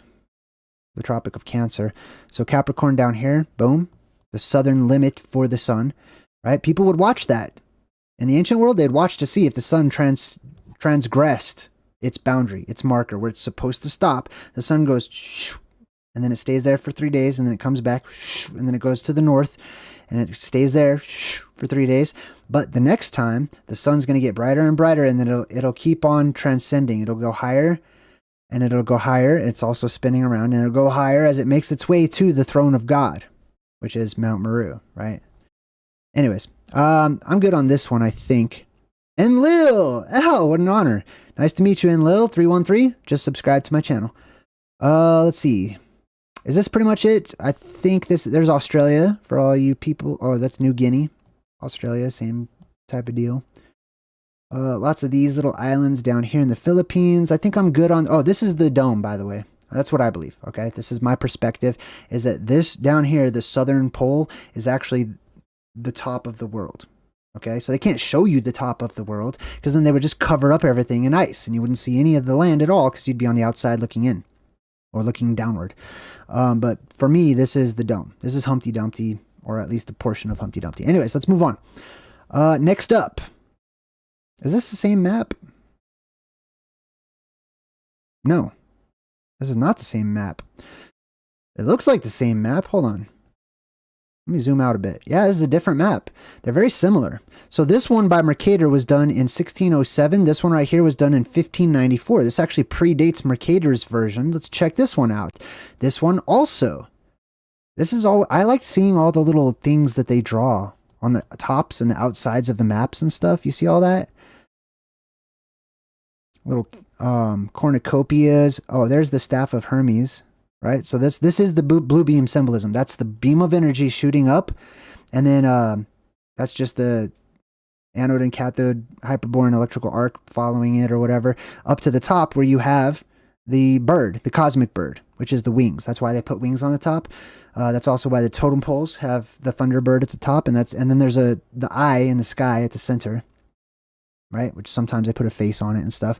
That's the depressurization point. That's the inverted dome at the top of the firmament, etc. We got some grapes going on. Here's a cornucopia. Right, this is Fruit of the Loom. Right, the Mandela effect. You guys know that there's no cornucopia on Fruit of the Loom. It used to have one, but they've erased that from history. I don't know what's going on there. This looks like some sort of a goddess imagery. Europa. What else we got? There's some wars going on over here. Don't know, but let's check out the middle, right? Polus Arcticus. There it is again, right? The 4-quadrant island, circular island, surrounded by a huge mountain range, the Riffian Mountains. Raphaim is where this comes from, by the way. So, for those of you that study the Bible, you've learned about the different classes of giants or titans, etc. Raphaim are one of them. Rapha means heal, to heal. They were the healers. These were the healing mountains. These were mountains, or this area was known to impart healing, basically, to the people that visited it. This says something about Grokland. Grokland is strong... Angli, Hodi, I don't know. I'm going to have to take more time to translate that. Anyways, here you can see the Euphrates over here. The 4 lands. Looks like this might be Badago. I don't know. Let's see what else we got. Grönland. So this is Greenland right here. Friesland right here. And here are the stars, the constellations, with the snake right in the middle. That's interesting. Let's see what we got going on over here. Asia, we got some elephants. Oh, there's a unicorn sticking its horn in the water. I wonder why it's doing that. It's almost like it's drinking, but it's using its horn. Or it's fishing. Right? Maybe it's fishing or something. I don't know. But that's definitely a unicorn. And we've got real animals, right? Real modern animals. Giraffes, elephants, camels, Over here in Asia, gigantic birds, horses, and there's just a unicorn tossed in there. Unicorns are real, okay?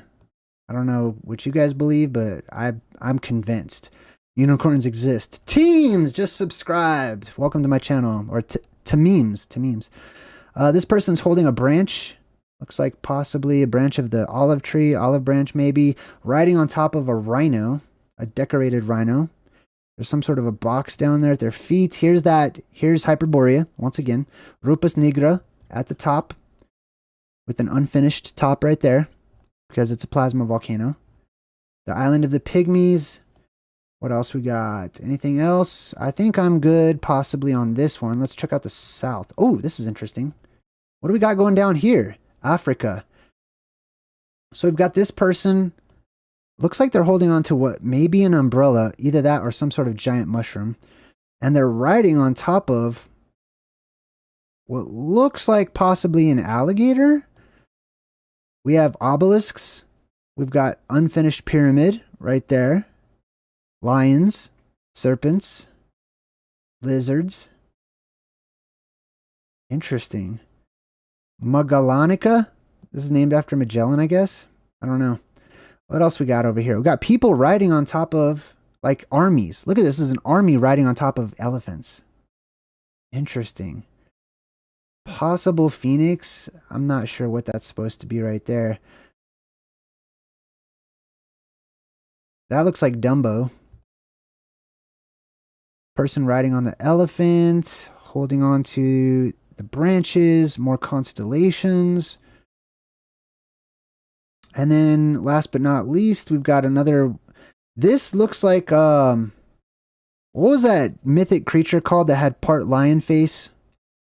And like the face of a woman, like a man lion? I forgot what it was called. Lion, I forgot. Anyways, there's a mythic creature that looks, that to ancient times in the Middle Ages, it looked like it was part human, part lion, basically. What is that called? Man lion or something? I just brain farted. Anyways, let's see what else we got here. There's a monkey up here in the tree. Boom. There's some boats. Ah, here we go. You see that? Mountain with the fire on the top there? These are high places, by the way. So if you read in the Bible and stuff, they talk about high places. It's not like some small hill. Like if you read these biblical stories about people feel that they're talking about modern Israel and the Middle East and stuff, it doesn't match up with the descriptions, right? These high places and stuff, like these hills and mountains, they're little tiny hills and stuff. They're small structures in comparison to like gigantic, magnificent plasma volcanoes, like how I talk about. Oh, these people are cooking humans. Check that out. You see that leg right there? There's another leg right there. And there's a fire underneath. These might be cannibals. You see that? Yeah.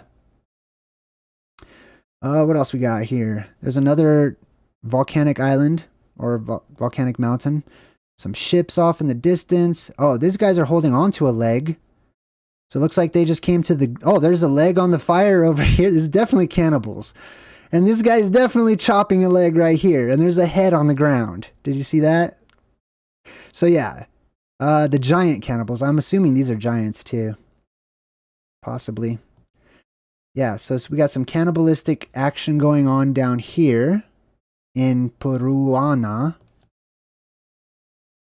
And then looks like a giant armadillo. What does that say?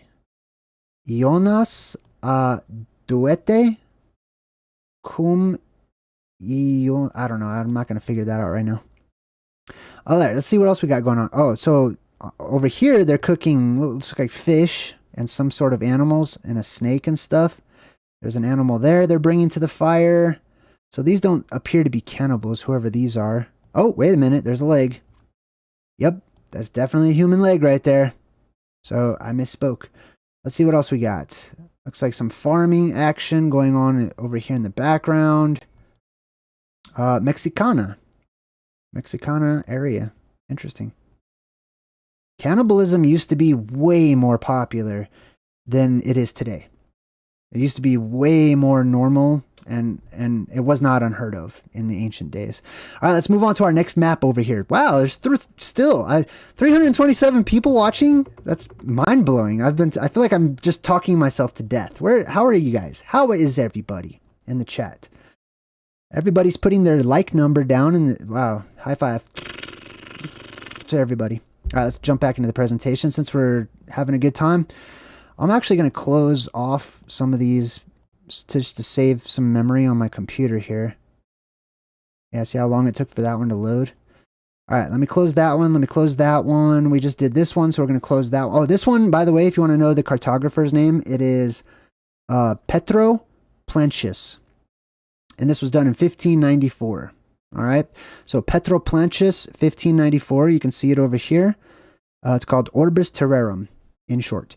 All right, let's move on to the next one over here. So this one I just wanted to briefly show because it's another ancient map. This one was done by Gourmont Frères out of Paris, France. Where is it? Gourmont Frères right here in 1587. This one also features the mysterious island quadrant country at the top of the world right there. Hey, Eye of the Pyramid. Hey, that's a cool name. I like it. Thank you. I appreciate you. Welcome to my channel too. Oh, Septentrion at the top. There it is again, right? I feel like this should be a bigger deal to people, this whole Septentrion thing. It does not mean north. There's the 4 islands, Pau. Now, when they show you this, it's more spread out. Just look for the river that has these 7 mouths. That way you can orient yourself. You know, that's the Euphrates right there. Amerique, America, etc., Africa, the freaking dome, which I guess they named after Magellan. Which is interesting. You know, Magellan was murdered, right? A lot of times the people will teach in academics and in schools that Magellan, hold on. So Silver Sister donated $5 in the super chat. What are you saying in here? I wonder if the map makers thought future generations would doubt the existence of... Yeah, I know, right? I wonder that too. So check this out. People teach, oh, Magellan circumnavigated the world, etc. No, he didn't. He didn't make it all the way. His crew may have made it the rest of the way, but Magellan was murdered right around here. Okay? For good reason. At least according to the locals, he came in trying to change their ways. He came in and asked the local leaders in these Peloponnesian island areas. He basically tried talking to their leaders and saying, hey, my king and queen want to take your land and hire you so that you act under their rule. And the locals were not having it. Joshua Adams, thank you. High five for your donation. The locals were not having Magellan's crap. Many of these ancient explorers were known to, I'll say this politely, take serious advantage of local people, okay? Which includes all the worst types of taking advantage of a person, okay? From slavery to just straight up kidnapping to other worse forms, right? Anyways, Magellan was no exception. Neither was Columbus, neither was any of them. And they weren't explorers, just, oh, I think I'll just randomly go to different parts of the unknown world just to discover new lands. No, you know what they were looking for? This, up here. They were lost. They had no idea. They were looking for the same thing that the Germans in World War I were also looking for when they went the wrong direction down here. But yeah, these explorers, you know, as a byproduct, when they're out looking for the fountain of youth and whatnot, they would also gather things. You really think that people's nobility spent all that time and energy and money and manpower, etc., to risk people's lives to send them to uncharted, unknown places for salt and pepper? Sugar? Cinnamon? Spices? Get out. No. Anyways.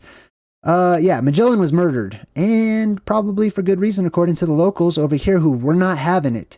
They weren't about to be incorporated into a part of some system. Not at all. Right? And Magellan tried to, if you read the story, this is the real story of Magellan, okay? If you read the story, he tried to buy off the local leaders in these Peloponnesian island areas. He tried to buy them off and make them promises and stuff. But the people on the beach, they were like, nah, you're dead. Anyway, so they took care of Magellan.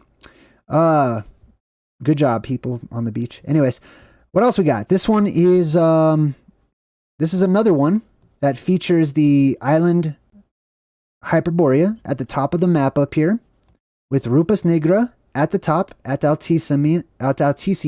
This is also, what's that dude that made the Marvel comics? Stan Lee. He always says, Excelsior, right? I don't know if you guys know that. I don't know if you're as nerdy as I am. Okay, I happen to know this kind of stuff. But there's this guy that drew a lot of the Marvel comics. His name is Stan Lee, which all those comics have all the truth that we're talking about right now. Just cartoonified and stuff.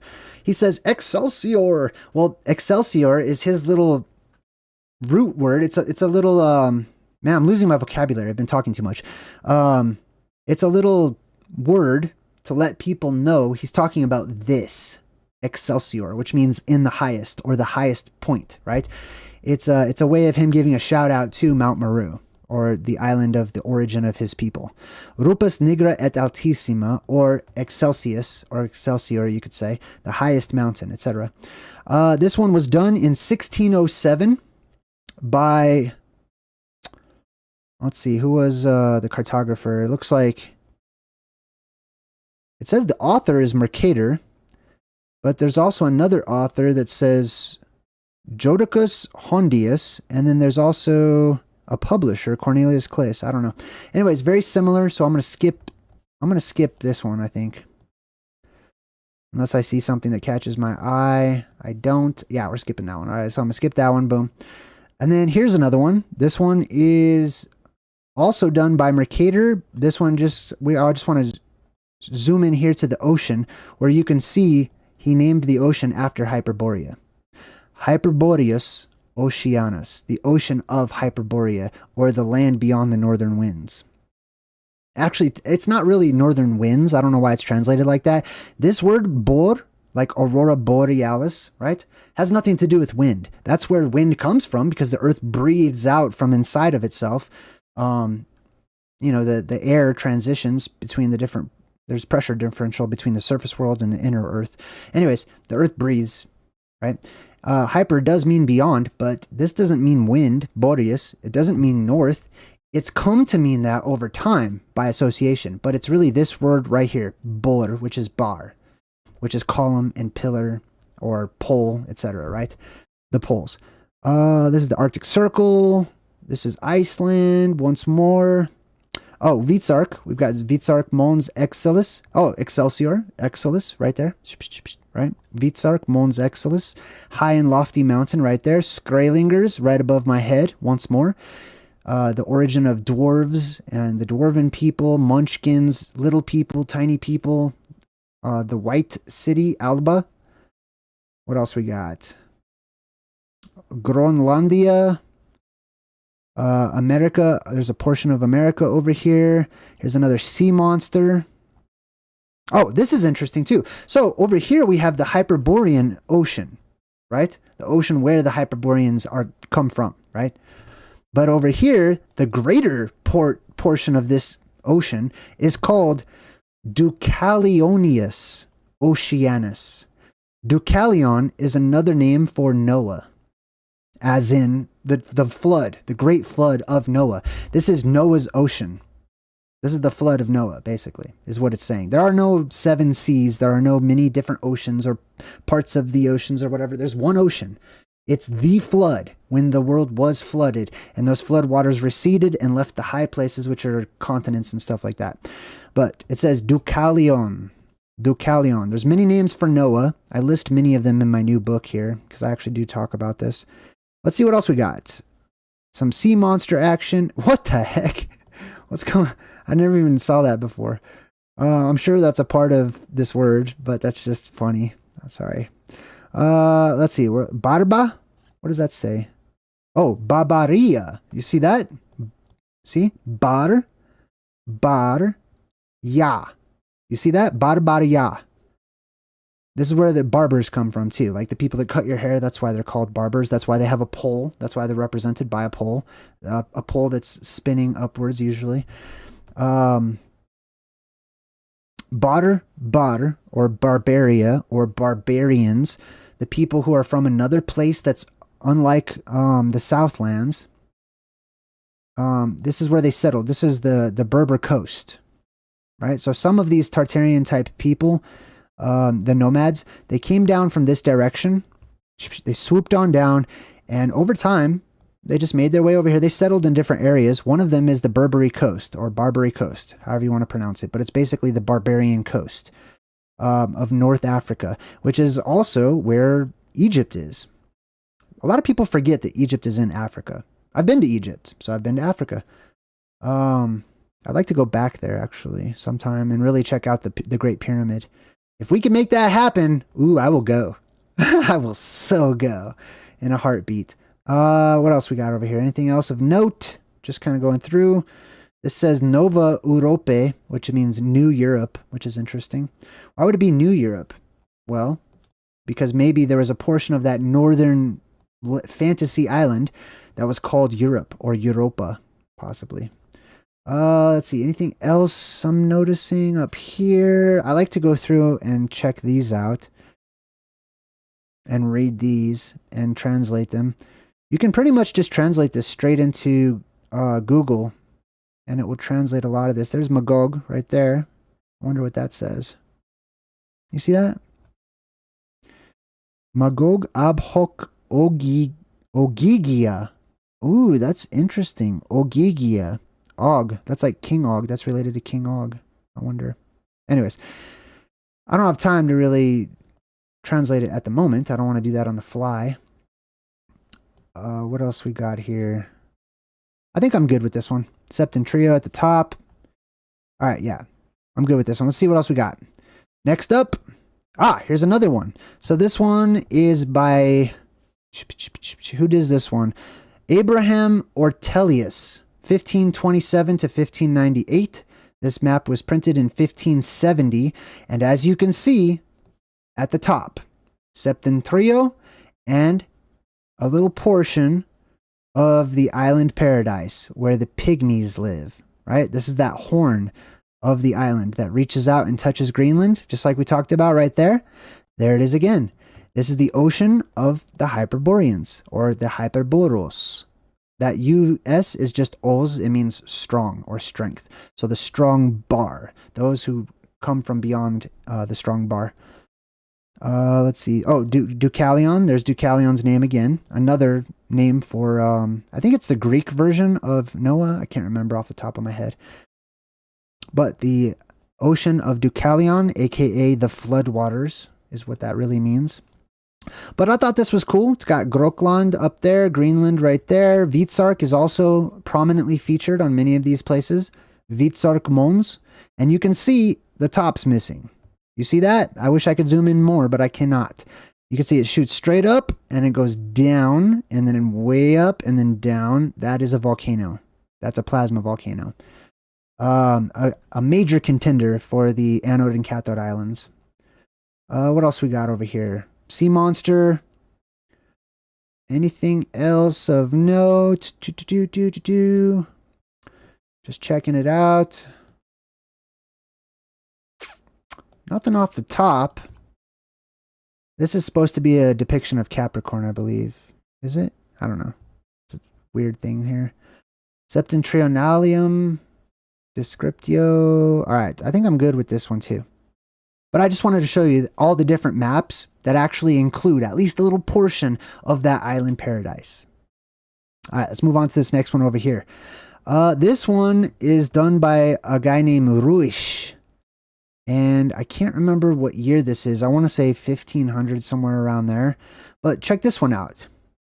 This is the oldest one I could find that actually shows the island in the middle. Where is this one? Damn. Can't remember this guy's name. Maybe it says it on the map somewhere up here. But this one's really old, even older. This predates Mercator's maps. And check it out, right at the middle. Well, let me show you the whole thing. Okay, so here's the whole map right here. You can see Africa right there, America, etc. And then right in the middle, it's like a little Pac-Man map. And if you check it out, in the middle, you can see Hyperborea. And I'm going to zoom in all the way so we can actually read as best as we can what it says here. This one says Insula, or the island of Erta, or the Earth Island, I guess. Aron Fe, the priests of light, something like that. Insula Deserta, that means a desert island. two of those quadrants at the middle of the Earth, of those 4 islands, right, of that circular island, 2 of them were said to be desert, right, and then 2 of them were said to be lush. Hyperborea, Europe. Now there's Europe right there. That's the origin. So one of those was known as Europa, right? They have different original place names, but you can see Hyperborea, which means Hyperborean, Europe, right there, Europe, right? So you can imagine the inhabitants of this place left beyond the walls, beyond the boundaries of Fantasia, you could say. And it looks like it used to be connected right over here, where Europe actually is. So that makes sense, if it was. So, boom, once that energy descends and comes down, they just come on through to the other side, and they settle in the local areas up here. There's Spain, Hispania, right? Europe, Scotland, Ireland, etc. Right? Yeah, this makes sense. I mean, it makes sense to me. These were the original place names. They all had different names. They migrated out here, and then they started renaming the rivers and the mountains and the lakes and all of that stuff once they settled the new lands, or the southern lands. The New World, Mundus Novus, Terra Sancti, what does this say? Terra Sancti Crucis. I don't know. Let's continue on. Oh, look at the detail too. Let's see all these little dots and stuff. I just wanted to show this just to show you. This is the center of the world. It's at the center. It's actually in the middle right there. Boom. There's a giant mountain at the center, and this is Hyperborea. These are the walls of Eden, etc. Right? All right, next up. The author of the next map, the cartographer, his name is Gerard de Jodis. From 1593, this is his map right here. Gerard de Jodis. This is the South Pole, Antarctica. So we're going to focus on this area right here that actually shows the north. This one's called the hemisphere Aquino Tiali Linea something, the North Pole, the circular North Pole, etc. So here it is right here. Boom. You can see the 4 islands of the circular country that was once connected to these other continents. Now you have to imagine whenever the waters rose, then they cut off these little land bridges that once existed in different places, right? So those waters rise. You can see the 4 rivers splitting just like that in the similar manner. It's interesting they named California so long ago, right? This is California up here. Joshua Adams, hey, good to see you. Oh, Joshua just gifted a free JayDreamerZ membership. Robin Bird picked that up. Congratulations.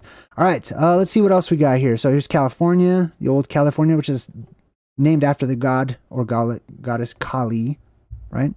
You ever see those goddesses and gods sticking their tongues out all the time? You ever wonder why they do that? This one, I like to read all of this stuff too. So this one even says Europe on it. This quadrant right here. Check this out. Lord Racer, also in the chat. Good to see you, Lord Racer. Thanks for being a member for 13 months. Oh my God. Check this out. Oceanus. It's kind of hard to read. Oceanus par hos something Europos. You see that? Europe. Boom. Right there. This says Septentrionalis. I'm sure this one, I don't know, I can't make it out really on this particular map. Grokland, etc. Let me zoom out a bit. Where were we here? Oh, Japan. That's interesting. They got Japan right there. Or what appears to be Japan. Yeah. So the 4 islands in the middle, boom. Okay, cool. That's pretty much all I wanted to share with this particular map, I believe. So let's move on to the next one. Next up. Oh, this is a globe, actually. They say this is the oldest globe. I don't know. I can't verify that. But let's check it out. This is from 1492, when Columbus sailed the ocean blue. Right? Let's look at the top of this globe, shall we? And see what's at the North Pole. Oh, look at that. Hyperborea, the Garden of Eden. Right? Now, this one's interesting because it looks like it's more flooded and broken up. Doesn't it? right? You can still see this land bridge that connects here and here, which would be the places naturally where the inhabitants would become nomadic and go off into the southern areas, right? I'll zoom out a bit so you can just kind of see it. This is the ball earth idea. This is allegedly from 1492. What the heck is down here? I don't know what that is. Some weird stuff going on. Look at all that water, man. That's crazy. That's a lot of water. What do we got here? Whoa, I just zoomed in way too far. All right, anyways, I just wanted to show you that this is also on a globe. The first globe, allegedly, right? The oldest globe. This is called the Apple Earth, or the Potato Earth, actually. That's the name of it, if you look it up. And it has Hyperborea right there at the top of the world, right? I mean, the mountain is obviously covered by where they would stick something in there. Kimma! Hey, thank you, Kimma. Thanks for being there for me, too, Kimma. Kim has been like my friend and listening to me vent, and she's been my shoulder to cry on lately. Here it is again. I want to show you this. So this is another 3D representation that somebody did. And this is the top. This is the North Pole. And appropriately enough, there's a giant hole in it that goes down inside of the Earth that you can see right there. Those are the lands. That's the southern area with a little hole at the bottom, but I thought that was pretty cool right there. Boom. You can see it's connected there and there, right? So those waters rose and messed up that connection. Now here's another one. Let's see. Let's look at the top. Yes, sure enough. Now this one's not labeled or anything with the lands at the top. You can see Asia, America. So this would be like this area right here. Not that. This would be like Alaska. Right? This is interesting. Let's call this Albion. There's California. Boom. Oops. And right here, Hyperborea. Boom. Same land. It's not named. You don't have all the details of the mountain range or anything, or the rivers or anything, but they still have a circular continent at the top of the world on this particular one right here.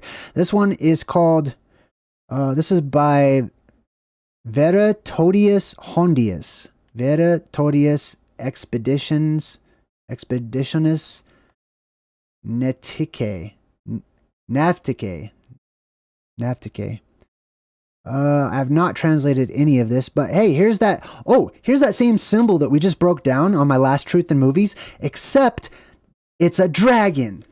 Instead of having, see, they have a lion on one side, this is now a unicorn.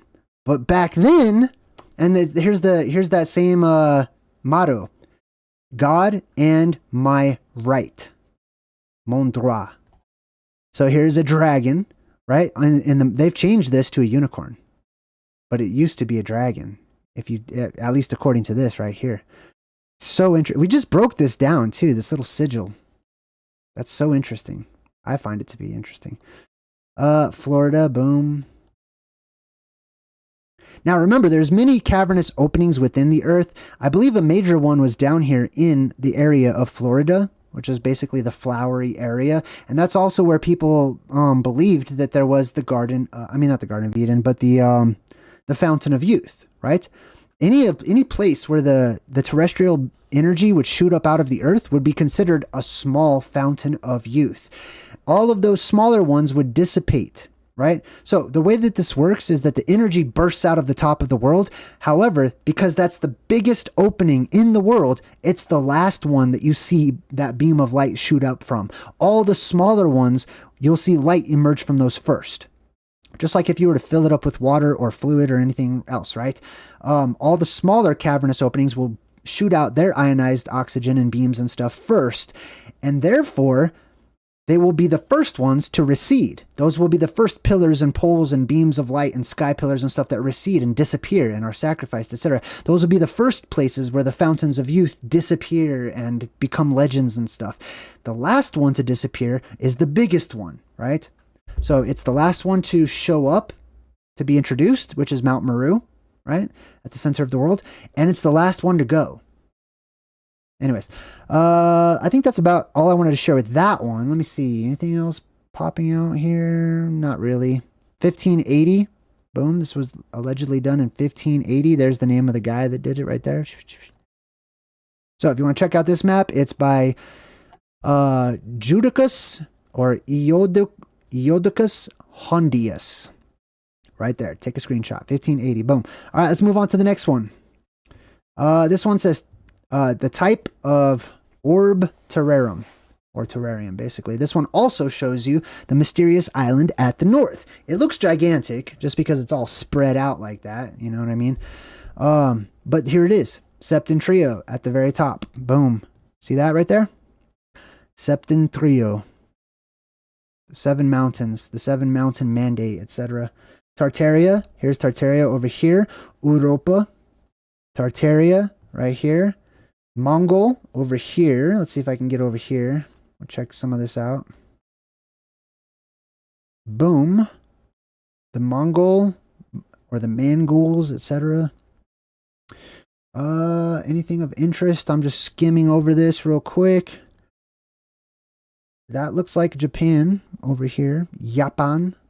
Japan. What else we got? Man, I wish in high school they would have offered Latin or Greek or anything. All they had was Spanish, German, and French. So I took French.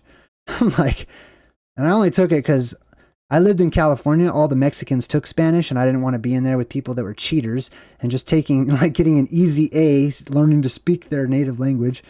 German was, you know, there's not a lot of places in the United States that speak German, and we've got France up there in Canada, so I don't know, I went with France. Let's see, anything else down here of interest? Let me just look around real quick. Not so much, same typical stuff with the sea monsters and other places.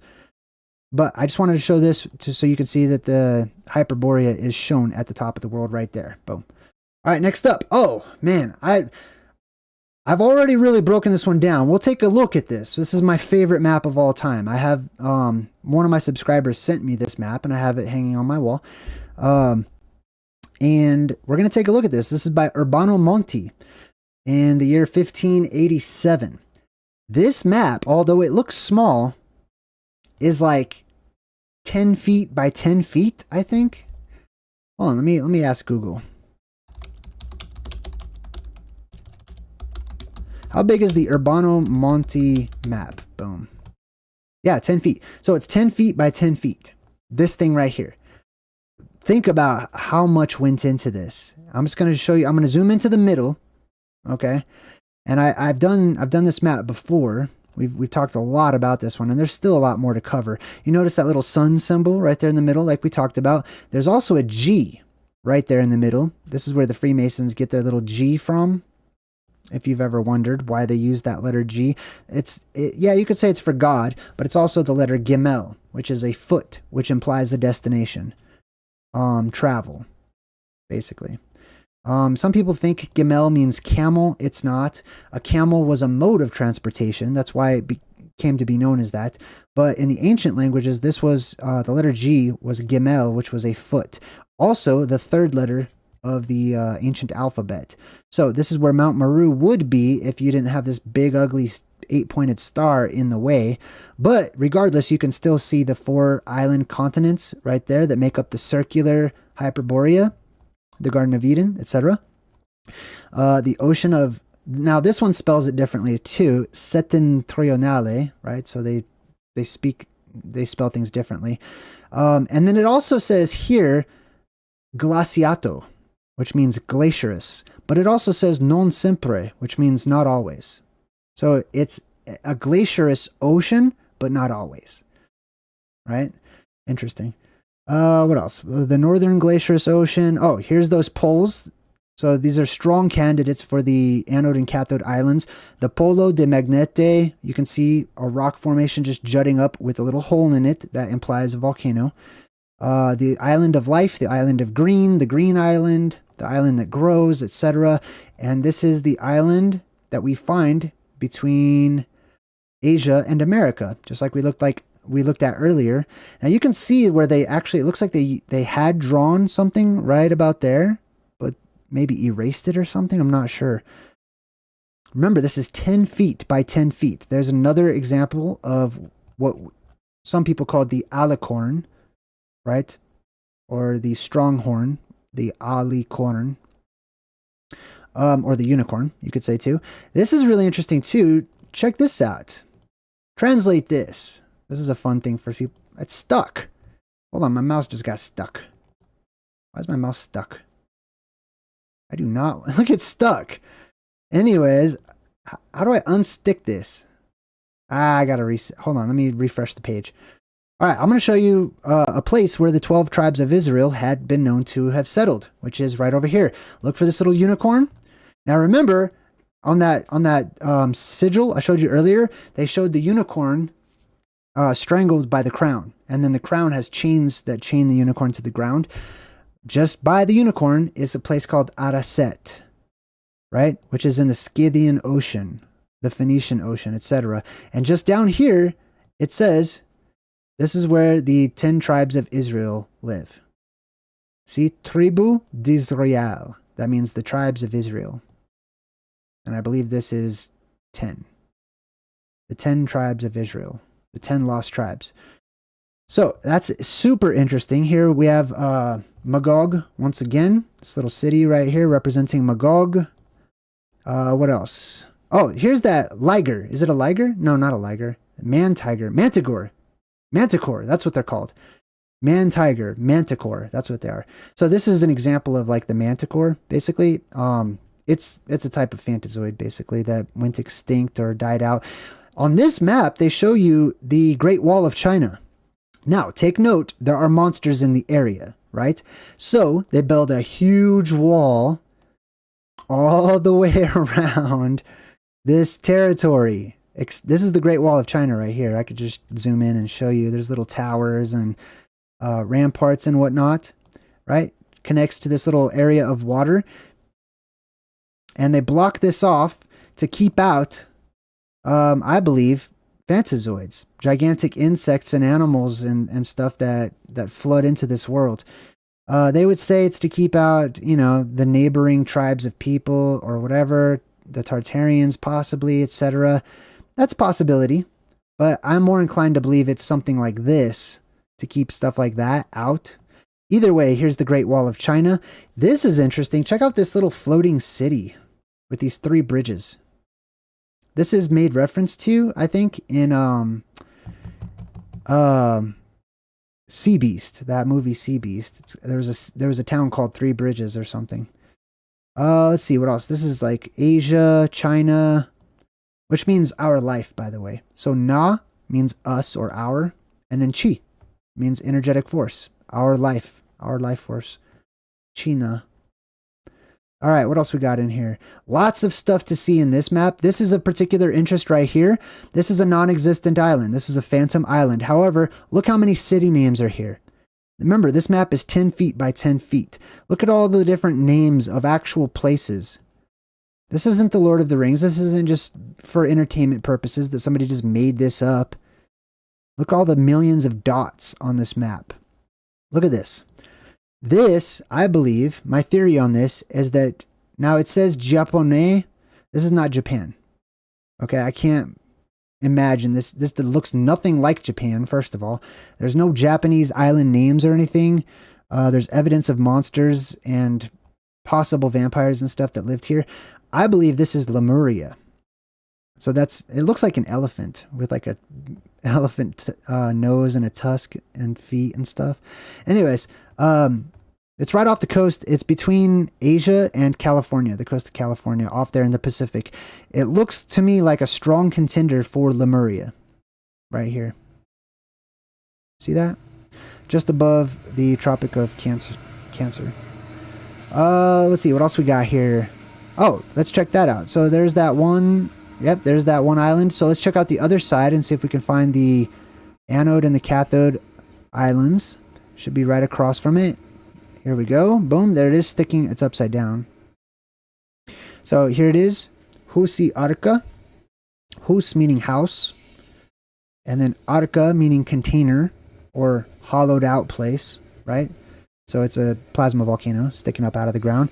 There's Greenland, Gronland, etc. Terra Verde, the Greenland also, Gronland. Alba, that's featured on many of these maps. Oh, here's that vortex, Virago. There's that whirlpool. Remember how at the beginning we saw that whirlpool? It's right here. Same place, different map. Interesting. Let's see. What else we have of note? Oh, I found Noah's Ark on this map. Check this out. Where is Noah's Ark? Hold on. I got to orient myself. Where are we? Somewhere over here. Ah, there it is. Boom. Check this out.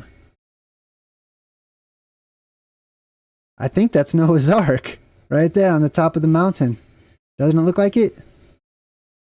In Armenia. I'll zoom out so you can see where it is. So it's by like the Caspian Sea and the Black Sea and the Mediterranean. So it's sort of in between all three of those right there. Interesting. What else we got? Let me check out Italy. I think, was Vesuvius on here? I'm just playing with the map right now. There's Spain. Spain looks like a face, don't you think? Let's see if we can find Vesuvius. I believe I did find it on here before. The country shaped like a boot. There it is. Look at all these names. There's a sea monster, another one. Look at all these. Look how detailed this is. Right? Hold on, let me squish this around so we could read it. Look at all these place names. Look at all the tiny little cities and stuff.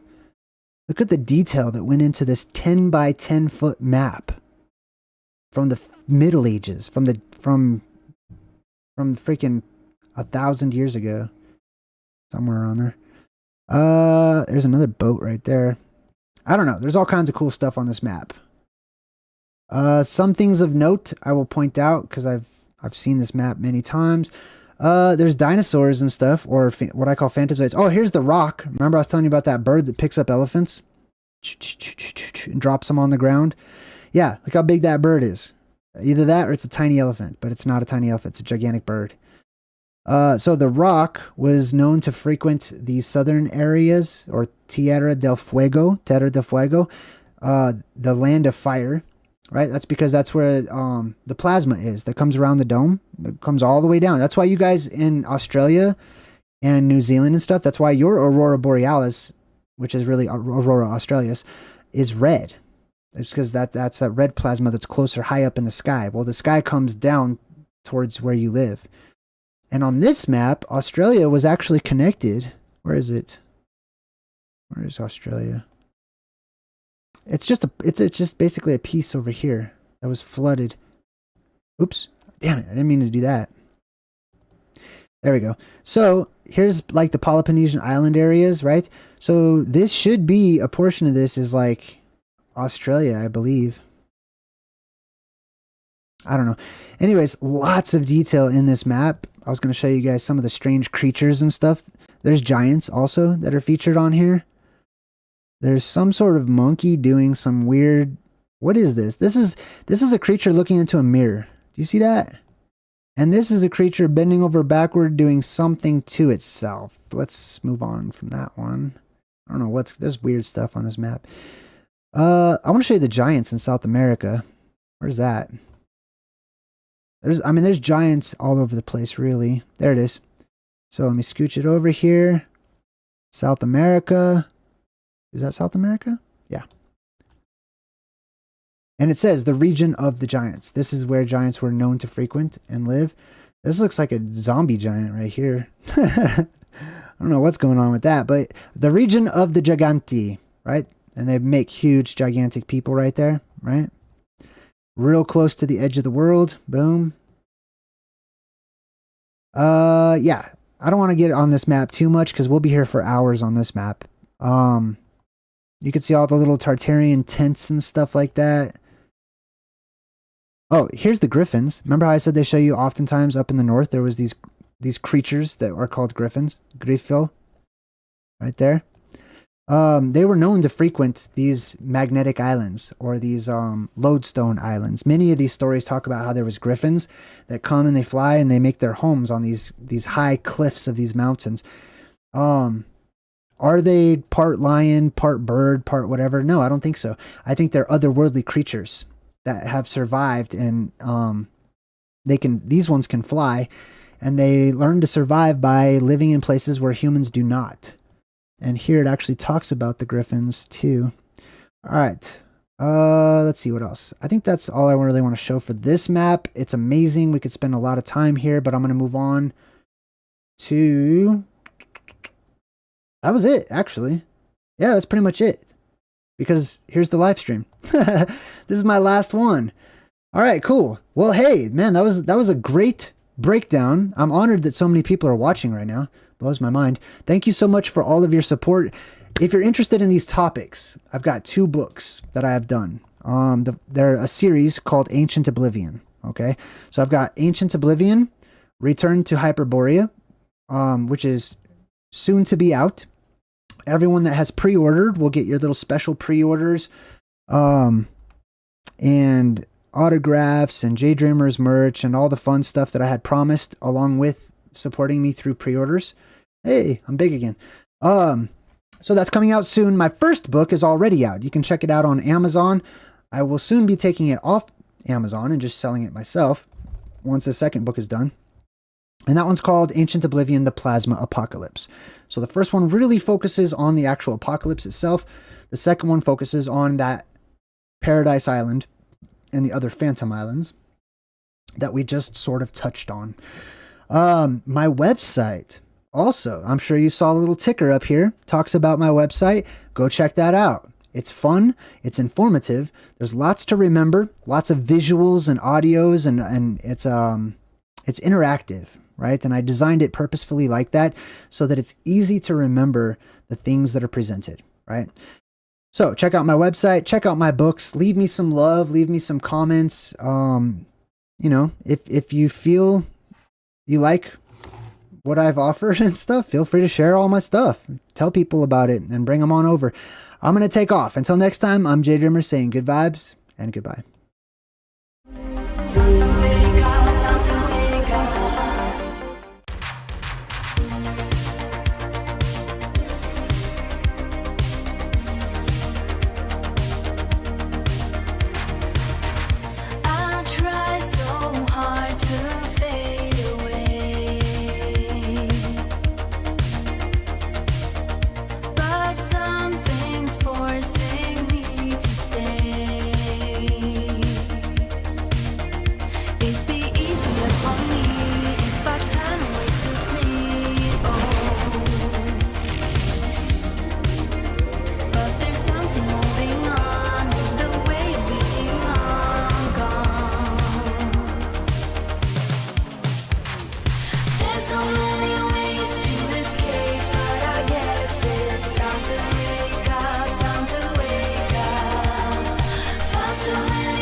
Ooh.